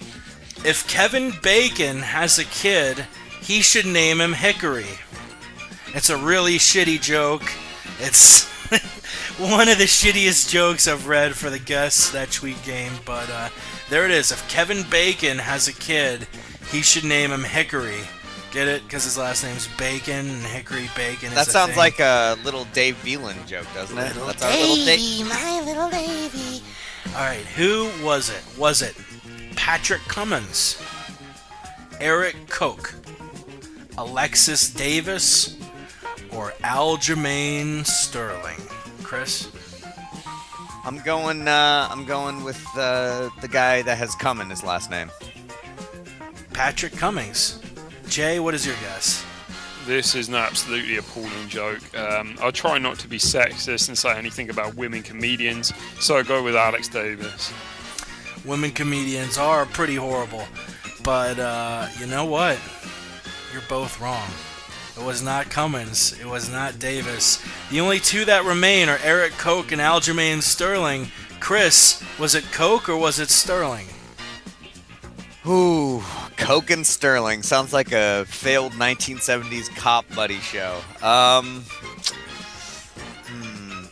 Or gotta drugs. go with Eric Koch because he is not a funny guy. Jay, that leaves you Right. with Aljamain Sterling. I don't get a choice, man. Chris, you are our champion. It was Eric Koch. Do you have any words you want to give to our crowd? I want to thank all of my opponents except for Jay. He's a dirty, rotten cheater who does not look like James Franco. Thank you, everyone. And next week I'll probably stop just taking points away for Jay for no reason, because I think that's twice now where I've just taken wins away from him, literally for nothing. Jay, Can I just say, we better got it luck written next down time. here. No, but what? It's written down here that the MMA podcast has. Well, the MMA podcast has 21. MMA has 22. It should That be was- 22-21 to us. You're just preventing. You're That was the delaying. win. I'm just gonna keep playing sound effects. All right. Delaying Well, the inevitable, Jake. it is 22-20. Team MMA Podcast is in the lead. Obviously, you cheat. So if you hadn't cheated, we would have even more of a lead. So this is just me cheating back in retaliation. And I've never played that sound effects before, but I really like the whammy sound effect from Press Your Luck. That's Shout like out a to- foghorn if it got synthesized. Shout out to soundfxnow.com for all these stupid drops. Let's move on. UFC 170 before we close it out. We'll see if we can cover this in 15-20 minutes. Get Ray off to bed before his bedtime. UFC 170, we're going to start with the prelims. UFC Fight Pass. This card obviously is going to be this Saturday. The main card starting 10 in the East, 7 in the West. Someone sounds like they're opening a wrapper or licking something furiously. We're going to start with the Fight Pass cards. 2 fights, both lightweight fights. Ernest Chavez versus Yodenis Cedeno in a fight between 2 guys who no one really knows that much about. The other Fight Pass card we know a little bit more about.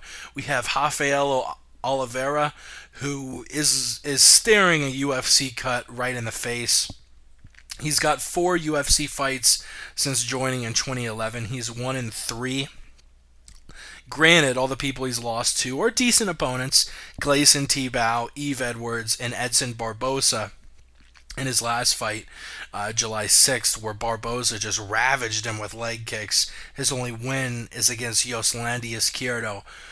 Eric Koch, obviously moving up from featherweight. He's lost his last 2 to top featherweights Ricardo Lamas and Dustin Poirier. Now moving to lightweight, seeing what he can do there. Koch moving to lightweight, to me at least, seems like the only real highlight of those Fox Sports or those Fight Pass prelims. What are your thoughts on those 2 fights, Ray?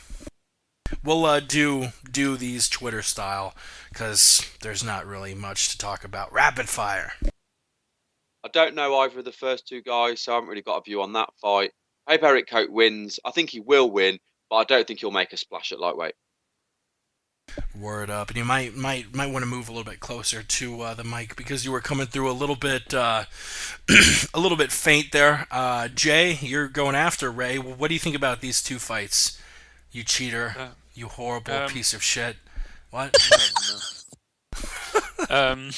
Eric Koch, yeah, it would be interesting to see him at lightweight because he was in number 10 featherweight. It's weird to see guys go up in weight. The other 2, I don't really know what you're on about. Did you say Sun Sao? What's he on? Is he the prelims? What's he on?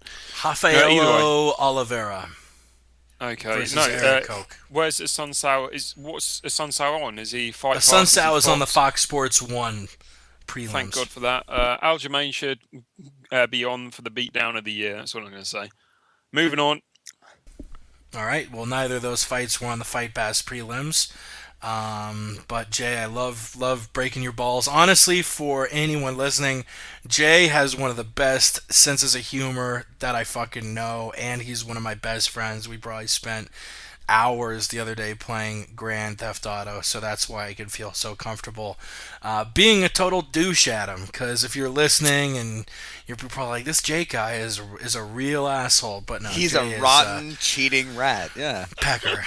But no, I fucking love the shit out of my boy Jay. I love the shit out of my boy Ray, and I love the shit out of my boy Chris. Chris, these 2 fights, what do you think?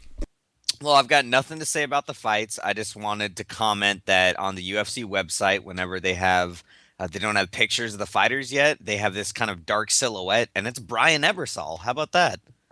Noob Cybot. Noob Ebersol. You got it, man. It actually is. Yeah. It's a outline of Brian Ebersol. It's a real. He, according to the UFC, has the perfect body.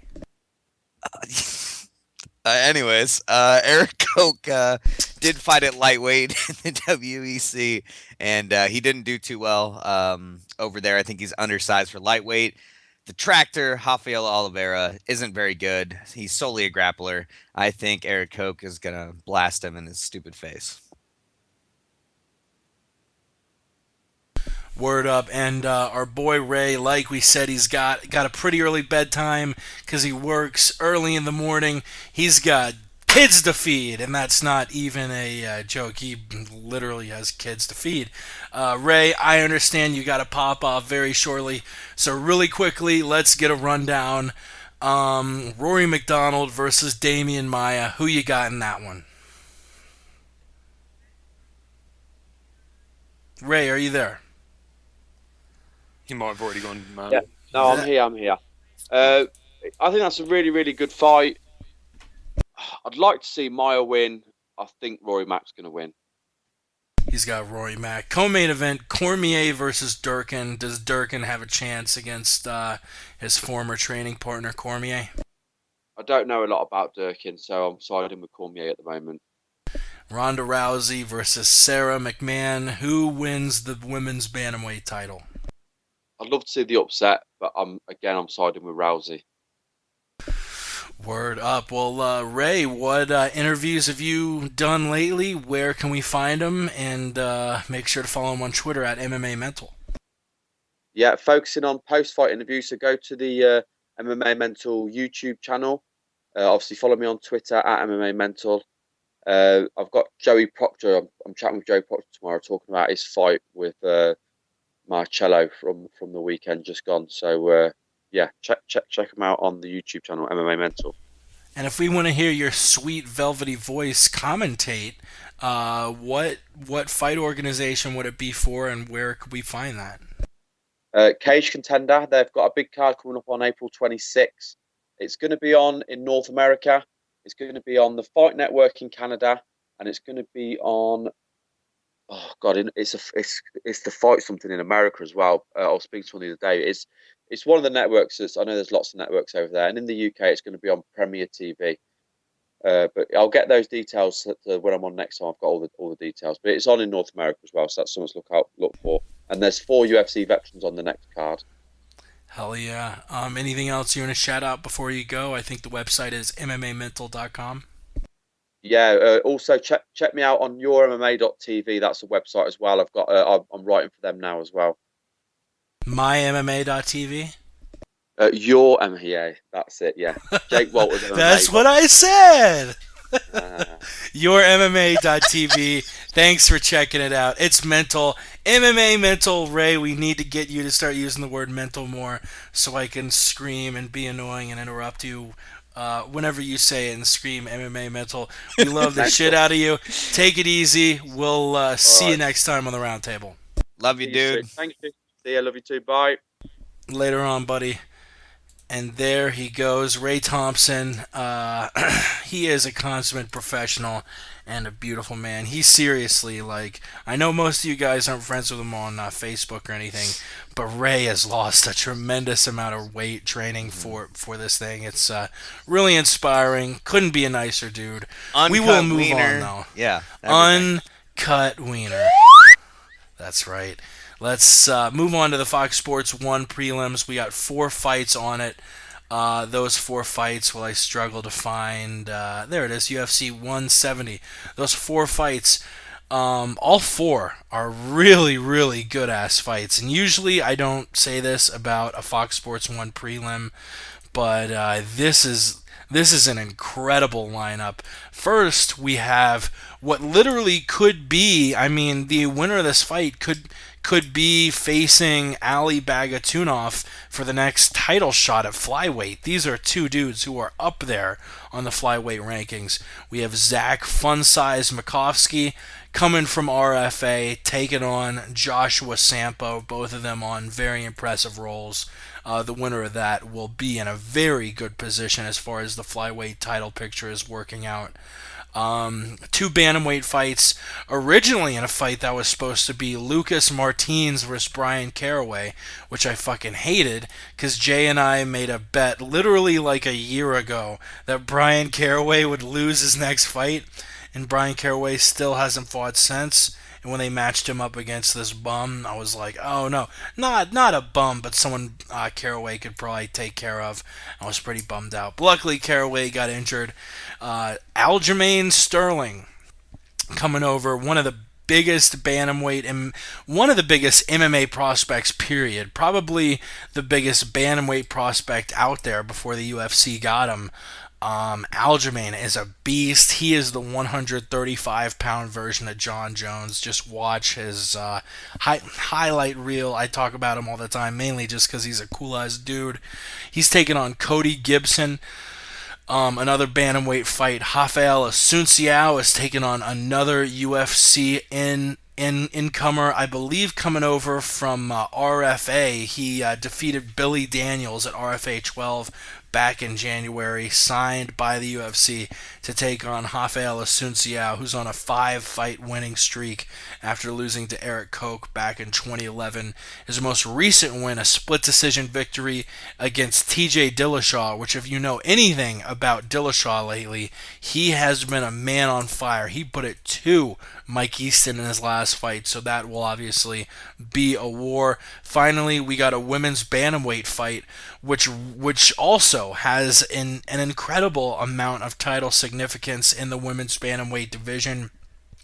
I mean, if Kat Zingano isn't ready to take on the winner of Rousey versus McMahon, the winner of this fight might actually be next in line. What do you think about these 4 fights? Like I said, all 4 really excite me. It's the first time where I looked at prelim and I said, I need to watch this Fox Sports 1 prelim card start to finish because there are going to be fireworks. What do you guys think about the fights? Who am I passing it off to first? Jay, what do you think? Yeah, it's a good lineup. Should be fun. I'm looking forward to seeing Assunção get back in there. He should, in my eyes, be fighting Burrell next. But clearly the UFC don't think the same, or else they wouldn't have given him somebody making his debut. Davis versus I is going to be awesome. I is on quite a roll at the moment, really. And of course, you've got Sampo and Zach Mousasi, who could be fighting in a flyweight tournament right now with Ali and John Lineker just having their fight. I think Demetrius is going to go up and fight Faber. This is just my opinion. I think we're going to see the winner of Makovsky Sampo face Ali Bag of Tuna, and we're going to see Demetrius go up to fight either Barao or probably, in my mind, fight Faber. Really, Mighty Mouse moving up. I haven't heard any whisperings about that, but you never know. Chris, what do you think about these cards or these fights? Yeah, what he said, that's really stupid. Never trust a rat. Jesus. Just kidding. I love you, man. Yeah, I'm excited. This is really solid stuff, man. I don't know anything about Gibson or Sterling. Can't really comment on that. I think Assunção is going to get a really solid, easy win. Josh Shampo, I actually don't know anything about him either, but Makovsky really, really is solid. I'm glad to see him in the UFC. He's an absolute beast. And Alexis Davis versus Jessica Ai, that's going to be a barn burner. I mean, that really is a contender for fight of the night. These girls really, really like to throw down, and I'm looking forward to that. Yeah, Jay actually just sent me a article dated December 24th, which makes sense because that was Christmas Eve. Around Christmas, I was not anywhere close to keeping up with MMA media like I wanted to. I was running around doing all the family shit in Florida. But this is the quote from Demetrius Johnson about moving up. There's a lot of work that needs to be done at 125. I need to dominate and clean out the entire division, and then I can start thinking about going up to 135. Like I said, I'm happy to be at 125. I love training hard. I love the weight cut. That's not something you hear usually. I love the weight cut, and I love fighting guys that are 5'3" and 5'4". I think if Dana White was to approach me with a super fight and said, hey, you and Dom or Barao, whoever the champion at 135 is, we'll make a lot of money if you guys go do this fight, I'd say, sounds good. Let's make it happen. So he's open to it, but I don't know if he necessarily wants to move up permanently. It sounds like he's happy at 125, knows there's a lot more work to be done. But it's nice knowing he is open to move up to 135 for another fight. But Chris, like you just said in the Skype chat, I tend to agree. If Demetrius Johnson took on Renan Barao, I think that would be a very one-sided fight in Barao's favor. Maybe I'm hating on Johnson, though. Who knows? Let's move on. A welterweight fight. The first fight on the main card. Robert Whittaker taking on Stephen Thompson. This is going to be a good fight. I don't know if I'm as excited for this as I am any of the fights on the Fox Sports 1 prelims or the main card, but it's still going to be decent. You have Robert Whittaker, who just lost a split decision to Court McGee. Before that was 2-0 since joining the UFC, and you obviously have Stephen Thompson. Whittaker's 2-1 in the UFC. Thompson 3-1. Thompson winning his last 2 fights against Nishan Burrell and Chris Clements after that embarrassing one-sided loss to the immortal Matt Brown at UFC 145. Thompson, Whittaker, who you got in this one? Well, I'll tell you what, brother. I love these guys for different reasons. I will always love Robert Whittaker for TKOing that stupid, dumb idiot. Can't even remember his name. That's how bad he is. Dudu won the Ultimate Fighter. He's really boring. He looks like Sloth from the Goonies. What's Colton that guy's Smith. name? Colton Smith. There we go. He knocked his ass out. Love him for that. Stephen Thompson for knocking out Dan Stitkin with that crazy karate kick and then doing a 720 ninja flip and landing, in the power position. That was pretty badass. So I like both of these guys a lot. I think neither of them really have the grappling chops to make it that kind of a fight. I think we're going to get a stand-up fight. And I think Stephen Thompson has all the tools to overpower Robert Whittaker. I think Whittaker is really gritty, and he's a veteran, and he's going to hang in there. So I've got Stephen Thompson either by a late, probably late third round finish, or it goes to a one-sided decision. Is either a legit welterweight title contender. Absolutely not. Not at this point in their careers. No way. Not with guys like Matt Brown and Condit and Hendricks and Lawler and Story and all these guys coming up in the ranks. There is no way in hell these guys can contend with that kind of talent. Whittaker vs. Thompson. Jay, what are your thoughts? Should be a nice striking match, but no, they're nowhere near the top. I am looking forward to it, though. It is a fight that interests me. Thompson's a hell of a striker, very technical, whereas Whittaker's got this very elusive, kind of Henderson-esque right hand that's always cocked, and he likes to throw it. Should be fun. It should be fun. We will move on. Mike Pyle, the number 15 ranked welterweight, taking on TJ Waldberger. Pyle seems to be the favorite in this one, floating around -200. If you're wondering about the last line, I think right now it's -135 for Thompson, +115 for Whittaker. Pyle, a little bit more of a favorite than Thompson is in that other welterweight bout. I've got Pyle all day. He's so fucking durable. Look at all the guys he's lost to in the last 4 or 5 years. All of them are very good. I think he's 8-3 in his last 11 UFC fights. The only 3 losses coming to Jake Ellenberger, Rory McDonald, and Matt Brown. All 3 of those guys are top welterweight talent. He's coming off the loss. I don't necessarily think TJ Waldberger has that kind of talent that the people who have beaten Mike Pyle have. So in this one, I'm going to give it to Mike Pyle. What do you guys think, Jay? Mike Pyle's chin hasn't looked that good recently, and we saw in the TJ Waldberger versus Brian Ebersol, he's got that nice right straight. I see this being an unfortunate matchup for Pyle, to be honest. I think I'd rather see Pyle go on for longer, but I think his chin's performed better than I thought it would. I think he even recently survived with Rick Story, but it just makes me more confident that eventually somebody's going to hit it and it will be lights out. And I'm afraid to say that, given he has had, like you said, the Jake Ellenberger, he's fought the top tier of guys. Toot it and boot it, Chris. What the fuck? I gotta disagree with Jay over here and keeping it civil. I want to keep it civil for everybody. I'm looking at TJ Waldberger's record here. TKO loss to Johnny Hendricks. No shame in that. Decision loss to Brian Ebersol. Okay. Knockout against Adlan Amagov, who is kind of new to the UFC. I'm looking at Mike Pyle. His losses are to McDonald, Brown, and Ellenberger, all guys that are in the top 10 right now. Yep. Mike Pyle has faced way, way, way better competition. He has a late in his career resurgence, getting 3 knockouts in the first round in a row. He beat Rick Story. The guy's on a roll. He did get caught by Matt Brown, but I think that was more due to him not getting warmed up. So he's 4-1 in his last 5. Looking real good, looking real strong. I definitely got him. Waldberger is very punchy at this point in his career.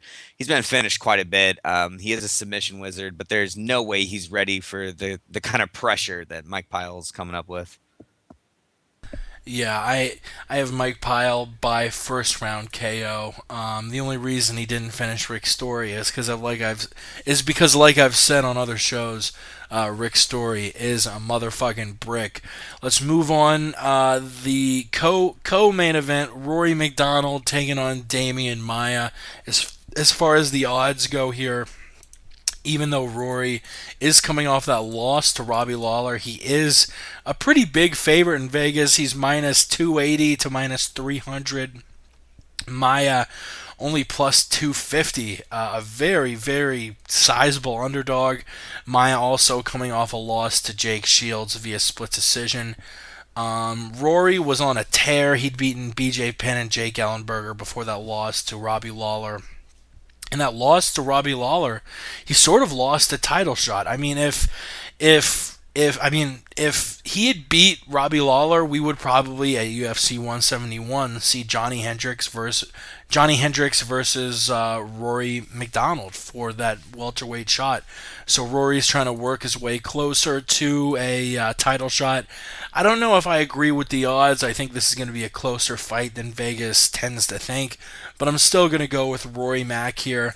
As much as I dislike the style of TriStar fighters, how they never throw combos, how TriStar pretty much turned Rory from just a monster into a point fighter, that really bums me out. But I think Rory's got the skills to keep it standing, and if the fight is standing, I've definitely got to give it to Rory Mack. Chris, what are your thoughts on McDonald versus Maia? Well, I'll tell you what, man. Rory McDonald did used to be Munster cheese. You're right about that. He used to be Munster. But now I think he's more of much lulz, must has. Yeah, you're absolutely right, man. He was definitely toned down by TriStar and Firas Zahabi. It's really sad to see. As far as the fight plays out, Damian Maia just went 5 rounds with Jake Shields, and man, not the greatest fight ever. A lot of people talked about it. Oh, well, the scrambling was so exciting. Yeah, if I want to watch straight grappling, I'll go and watch jiu-jitsu or wrestling. And that's essentially what we had. 5 rounds of 2 guys rolling all over each other. Whatever. It is what it is. And I think Rory McDonald is a lot stronger and a lot more technical and a lot better with better striking than Jake Shields. I think he definitely wins this one. The question you have to ask yourself is what kind of Rory McDonald is going to show up? The guy who got TKO'd by Carlos Condit and came back and had a couple first-round stoppages, or the guy that has been winning decisions lately, man? So it's really hard to figure out how close is the winner to a title shot. At least 2 or 3 fights away, man. You have to look impressive in there, and neither of these guys have looked impressive in their last fights. Definitely not. So I think we're going to have to wait and see, what's going on with that after this fight. Jay. I think it should be a good fight, actually. Rory McDonald should be able to control him and, dominate him in most aspects of the game, provided he doesn't let Maia get on top of him. But that's the question. We've seen Maia, when you put him into these corners where there is no way for him to win, he goes wild. He gets crazy. I mean, we saw the Anderson Silva Damian Maia fight. We're in the 5th round. Damian Maia was not afraid to just throw haymakers and, just go balls to the wall. And I could easily see that happening. That said, I think McDonald picks him apart from the outside and it goes to a decision, but I would not be surprised in that 3rd round to see Maia come out like a bat out of hell and just try and do anything he can to get on top. Co-main event, one of the strangest stories that's come out of the UFC in recent memory. Originally supposed to be a barn burner of a fight between Daniel Cormier and Rashad Evans. Rashad Evans out. Originally it was reported that he was only going to be out 4 to 5 weeks. Now, sadly, it's come to light that Evans might be out even longer, might need surgery, might be out up to 6 months. Definite bummer. So Cormier, the fight originally was announced to be scrapped from the card. Chael Sonnen was stepping up saying he wanted to fight Cormier. But then out of nowhere, this guy that almost no MMA fans had heard about, Patrick Cummins, 4-0. He'd fought in very low level organizations. His first fight Actually, it wasn't that low level an organization. It was in December 2010 in Strikeforce at that Henderson versus Babalu rematch card. He won via TKO on the prelims against Terrell Brown. Since then, he's won in Pro Elite, Explode Fight Series, and SCL, his most recent fight in May 2013. He has all first round finishes, but all his fights are against pretty much no names. Daniel Cormier on the other side maybe was in the same place Durkin was 3.5, 4 years ago. Since then, he joined Strikeforce, defeated Jeff Monson, Antonio Silva, and gave it to Josh Barnett. Since joining the UFC, has defeated Frank Mir and Roy Nelson. Now moving down to 205 to take on this Durkin guy. An astronomical favorite. Cormier's negative 1,200 in Vegas, which means you have to bet $1,200 to make a $100 profit. He's a 12-1 favorite. Patrick Cummins plus 700 to plus 866, depending the sports book you're looking at. But odds are very, very prohibitively in the side of Daniel DC Cormier. And I think Patrick Cummins, his skill set definitely is the right one to take on Cormier. He is a wrestler, was a 2-time All-American, but he's not going to be able to stop what Cormier is bringing at him. And I would be shocked, along with the rest of the MMA world, if Patrick Cummins somehow is able to pull this off. It's not going to happen, though. Daniel Cormier all day. Jay, does Cummins have a chance? And another question I want to throw at you, is all this bad blood, is it real or is it fabricated? I think it's fake as hell, man. Nobody knows who this guy is. You even in the interview, they're like, Daniel Cormier said something like, "I'm not even going to call you Pat anymore, as you don't deserve to be called Pat." It's like, well, okay, that kind of makes sense. And then about a second later, he goes back to calling him Pat. Yeah, they probably used to train together, but now it's just this is going to be scripted. He has Daniel Cormier has yet to get a finish.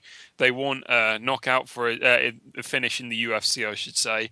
They want a highlight reel finish for him. So I expect to see some heavy. See, maybe even a slam. We could get a slam. We haven't had one of those in a while. But yeah, I'm thinking it's fake as fuck. Chris? I'll be honest with you guys, especially with you, Jake. I do not give a fuck about this fight, man. I couldn't give two shits. This is a joke. This is a joke, man. I feel like I'm dreaming over here. Really? We're going to go from Cormier to some guy that we don't know that he supposedly hates and made him cry. Come on, man. It's some bullshit. I'm not excited for this fight. I don't care when this fight comes on. I'll probably look away. I could give two shits about this fight. Yeah, I'm a big fan of Cormier, so I'm looking forward to Cormier getting a pretty impressive win. But yeah, it's not going to be a close fight. And I do agree with Jay. You know, these guys apparently used to be pretty good friends. So, all of a sudden they're fighting in the UFC and they're worst enemies, and they're saying this and that. Look, when the fight's over, they're going to give each other a big hug. They're going to be jokingly tweeting back and forth. I don't know if he'll be a bestie like Kane is for Cormier, but as far as all of this, in my opinion, fabricated shit talking, I got 2 words for you people. Wolf tickets. That's right. I wonder what this other wolf drop sounds like. That's way better. That one was way better. All right, let's go back like 15 seconds. Listen, people, I got 2 words for you. Wolf tickets. All right, that sounded a little bit better. Final topic of the show, the women's bantamweight title. Ronda Rousey taking on her toughest opponent to date, and Sarah McMahon. McMahon, only one fight in the UFC so far against Sheila Gaff. It was sort of, I don't want to say it was a gimme fight because there's no such thing as a gimme fight in mixed martial arts, but she was a huge favorite. Whoa. You're saying a gimme fight? What the hell is Pat Cummings versus Daniel Cormier, man? Did I not say that Cormier was going to beat the shit out of him, and it was one of the biggest lines in UFC history, and that it was a crazy story and made zero sense? I'm sorry I didn't use the exact verbiage for both fights. Jesus. Yeah, but you just said there is no such thing as a gimme fight. I think Daniel Cormier has gotten a gimme fight. Oh my God, dude. No, it's not a gimme fight. God. If Daniel Cormier goes out there and he doesn't prepare and he just thinks that it's going to be an easy fight, Cummins will win. There's no such thing as a gimme fight in mixed martial arts. Jay, I'm going to slap you in the mouth with a warm hand next time I see you. But How about I'm going to sound like Brendan Schaub, and how about I start every sentence with how about? How about I got an apple bottom booty? How about I can run a 40 in 3.5? How about I love coffee? How about everyone I've ever talked to is on steroids? How about actually, I was gonna rip Schaub a little bit, but and yeah, Schaub can come across pretty douchey on The Fighter and the Kid. And after Chris told me, like, man, Brendan Schaub is just so much of a douche, I, didn't really pick up on it until then, and then I listened to The Fighter and the Kid again. Was like, oh my God, Chris was right. But it is still a quality listen. They have a pretty good chemistry on the show, Fighter and the Kid, Solid Fox show. Sports Podcast. Solid show. They're never gonna give us a shout out, and we need it. But you know what? We'll give them a shout out because that's the kind of people we are. Before I was so rudely interrupted by Jay Jeans, Sarah McMahon and Ronda Rousey. Sarah McMahon, her first fight in the UFC was sort of just a fight to get her in the win column against Sheila Gaff. Sarah McMahon obviously has never fought anyone like Ronda Rousey. Really, her only two notable opponents were her last two fights, Shayna Baszler and Invicta, and Sheila Gaff. Now, taking on Ronda Rousey, two Olympians. This is the first time two Olympians have faced each other. The first time two Olympian medalists have faced each other inside the UFC. Ronda Rousey, a bronze medal judokan. I think that was back at the 2008 games in Beijing. She won the bronze. In the 2004 games in Athens, Sarah McMahon won silver in wrestling. So it is, like I saw Front Row Brian tweet out, it is a bronze versus silver for the gold, for the UFC belt. And yeah, I've been mentioning the odds, and the odds in this one, Ronda Rousey a pretty big favorite, minus 450 to Sarah McMahon's plus 350. This is obviously an interesting style matchup. Sarah McMahon, the wrestler, against Ronda Rousey, the judokan and Brazilian Jiu-Jitsu master. Like we saw against Miesha Tate, I think Ronda Rousey has the best takedown defense in mixed martial arts. Because not only is she going to defend the takedown, she's going to take you down. I don't know anyone else in MMA where their takedown defense is so good that if you try and shoot on them, you'll probably end up on your back. Just so good at those throws and turning someone's momentum into something else. She is incredible. I've got Ronda Rousey in this one all damn day. Chris, what about you? Look, man, I think it's simple. Sarah McMahon is a medalist in the Olympics for wrestling. She definitely has a chance to win this fight.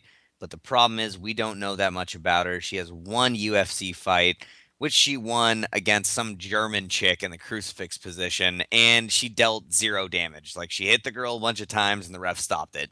We don't know much about her. We know a lot about Ronda Rousey. We know enough about Ronda Rousey that there's no doubt in my mind that she will win by an armbar at some point in 5 rounds. So at the end of the day, I've got Ronda Rousey. First round, armbar. Going on a limb there, Jay. I think this is going to be the first time somebody else takes Rousey down, but from there, I think Rousey gets the armbar and a guard. I think I want to care about this fight, but I really don't. I was looking forward to Rashad Cormier. That's all you got for it? You're not pumped at all for Rousey McMahon? No, I'm not, to be honest. Me either. I think Cyborg, I just want Cyborg to come down and kill them all. Just kill them all. Do you think Cyborg would beat Ronda Rousey? Yes, I think Definitely. she'd do it inside 5 minutes as well. Not only would she do it, she'd find a way to actually knock her out so we can see a first woman get knocked out in the UFC. You sound a little too excited to see a woman get knocked out. Personally, I don't know, man. I think, if you rewatch Carano Cyborg, which, let's be honest, Carano is the last elite woman Cyborg's faced. Cyborg refuses to fight the best of the best. She just fights cans. Cyborg, if she had to move down, rewatch Carano versus Cyborg. Carano had Cyborg in some very interesting grappling positions. I think Rousey kills her. And you know what? We're probably never going to see it because Cyborg's too scared to move down to 135. I'd love to see a catch weight at 140, but that makes no sense for Dana or anyone else. Look, the UFC offered Cyborg a contract. I think it was a 3-fight contract, and Cyborg turned it down. She wanted more fights. So, you know what? As long as the fight doesn't happen, I'm calling Cyborg scared of Ronda Rousey. Final topic before we close it out. After this fight, Rousey versus McMahon. Who's next in line for the Women's Bantamweight Championship? If Kat is still out, Kat Zingano was supposed to be next in line after beating Miesha Tate back almost a year ago. Still hurt with that knee. Rousey taking on McMahon. Personally, I think next in line should be the winner of Davis versus I. That seems to be the only thing that makes sense. Obviously, Tate just lost to Rousey. Pena, I wanted to see Julie Pena fight an elite woman, but she's out for 1 or 2 years with a knee injury. She got attacked by a guy like Jay, apparently. Yeah, right? Who wants to see a woman knocked out. Sarah Kaufman, I'm not really ready to put her in the title picture. I mean, she's definitely in the title picture, but as far as giving her a shot, I mean, she just lost to Jessica Ai, which whether or not you want to call it a no contest because I smoked a little bit of pot a few weeks before the match, whatever. I heard Ai's level was at 16 nanograms like per gram, which is kind of crazy because the threshold in Texas is 15 and the threshold in Vegas is 150. So if she had fought in Nevada, she would have been 1/10 the legal limit, but because it was in Texas, she was 1 nanogram over. It's just fucking ridiculous. Wait, hold Jessica on. Ai won that fight. Hold on. Yep. So there are thresholds. So there literally is an allowance. So they are assuming that that you can have some cannabinoids or cannabinoids, whatever they're called, in your system. Really? Yeah, it used to be pretty much every state. It used to be 15 nanograms per gram. Las Vegas recently upped it to 150, citing that if you have a little bit of latent marijuana in your body, because weed's something that sticks around your body for like 30 days, and they figured, well, 15 nanograms, that's probably not affecting the fight at all, so we're gonna up it times 10 to 150. Texas, unfortunately, was still on the 15 nanogram threshold, and Jessica Ai, literally, she tested at 16. She tested 1 nanogram above the legal limit and had her name dragged through the fucking, media, which Ramses and I talked about it a bunch. Just Google or search on YouTube, word on the street, Jessica Ai. What the MMA media tried to do to her was disgusting. Say, oh, she's such a piece of shit for lying. Like, yeah, definitely, because she's the first fucking athlete to lie about taking a PED, which, by the way, not even a fucking PED. She's got her dad in the hospital trying to pay for that. That's a whole nother issue. But who next in line for the winner of Rousey versus McMahon? I forget who's going first. Chris, who you got next for the champ? Speaking of PEDs, Speaking of PEDs, I just enjoyed a little PED myself. Yeah, dude. Kat Zingano is definitely deserving. She looked like a savage in her fight with Misha Tate. But I think if she's on the shelf for a while, the winner of Davis versus I makes the most sense. Jay? I'm just echoing the words of Chris here. Yeah, I think Jessica I's done enough to deserve it, and same with Davis. Really, it doesn't make a difference. But Zingano, I think, has the best chance of pulling it off. I mean, after those three, and one of them will then be coming off a loss, who else is really left? That's the other question you got to ask. This division is already seeming pretty weak. Pretty weak indeed. And before we close it out, I've got to ask Chris. Usually we have a Skype going during the chat, like if Ray's got to pop off like he did earlier. He says, yo, man, I got to pop off, and I'll let him go. Talk about other things. Chris just posted this semi-disturbing GIF that I think he was making fun of Jay saying he wanted to see a woman get knocked out. But it's this fairly attractive chick, maybe 8 out of 10 or something, pretty decent bod, wearing what looks to be workout clothes, wearing a sports bra, a little shirt over that, sweatpants. And she's holding a microphone, and it looks like she's like saying something. It's a GIF, so you can't hear anything. And you can tell it's a few years old because a skinnier Alistair Overeem walks up behind her and very forcefully puts his hand over her mouth, turns her head, sort of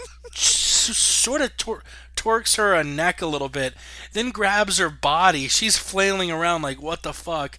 Wraps her up in the bear hug and literally just throws her on the mat. Her legs all bent up at some weird angle. I doubt it's broken, but her legs like bent up sideways. Chris, can you give us any context on this weird fucking GIF? I would post it on the website, but it'd probably be flagged as some sort of weird violence porn. This is fucked up. Chris, what is the context of this GIF?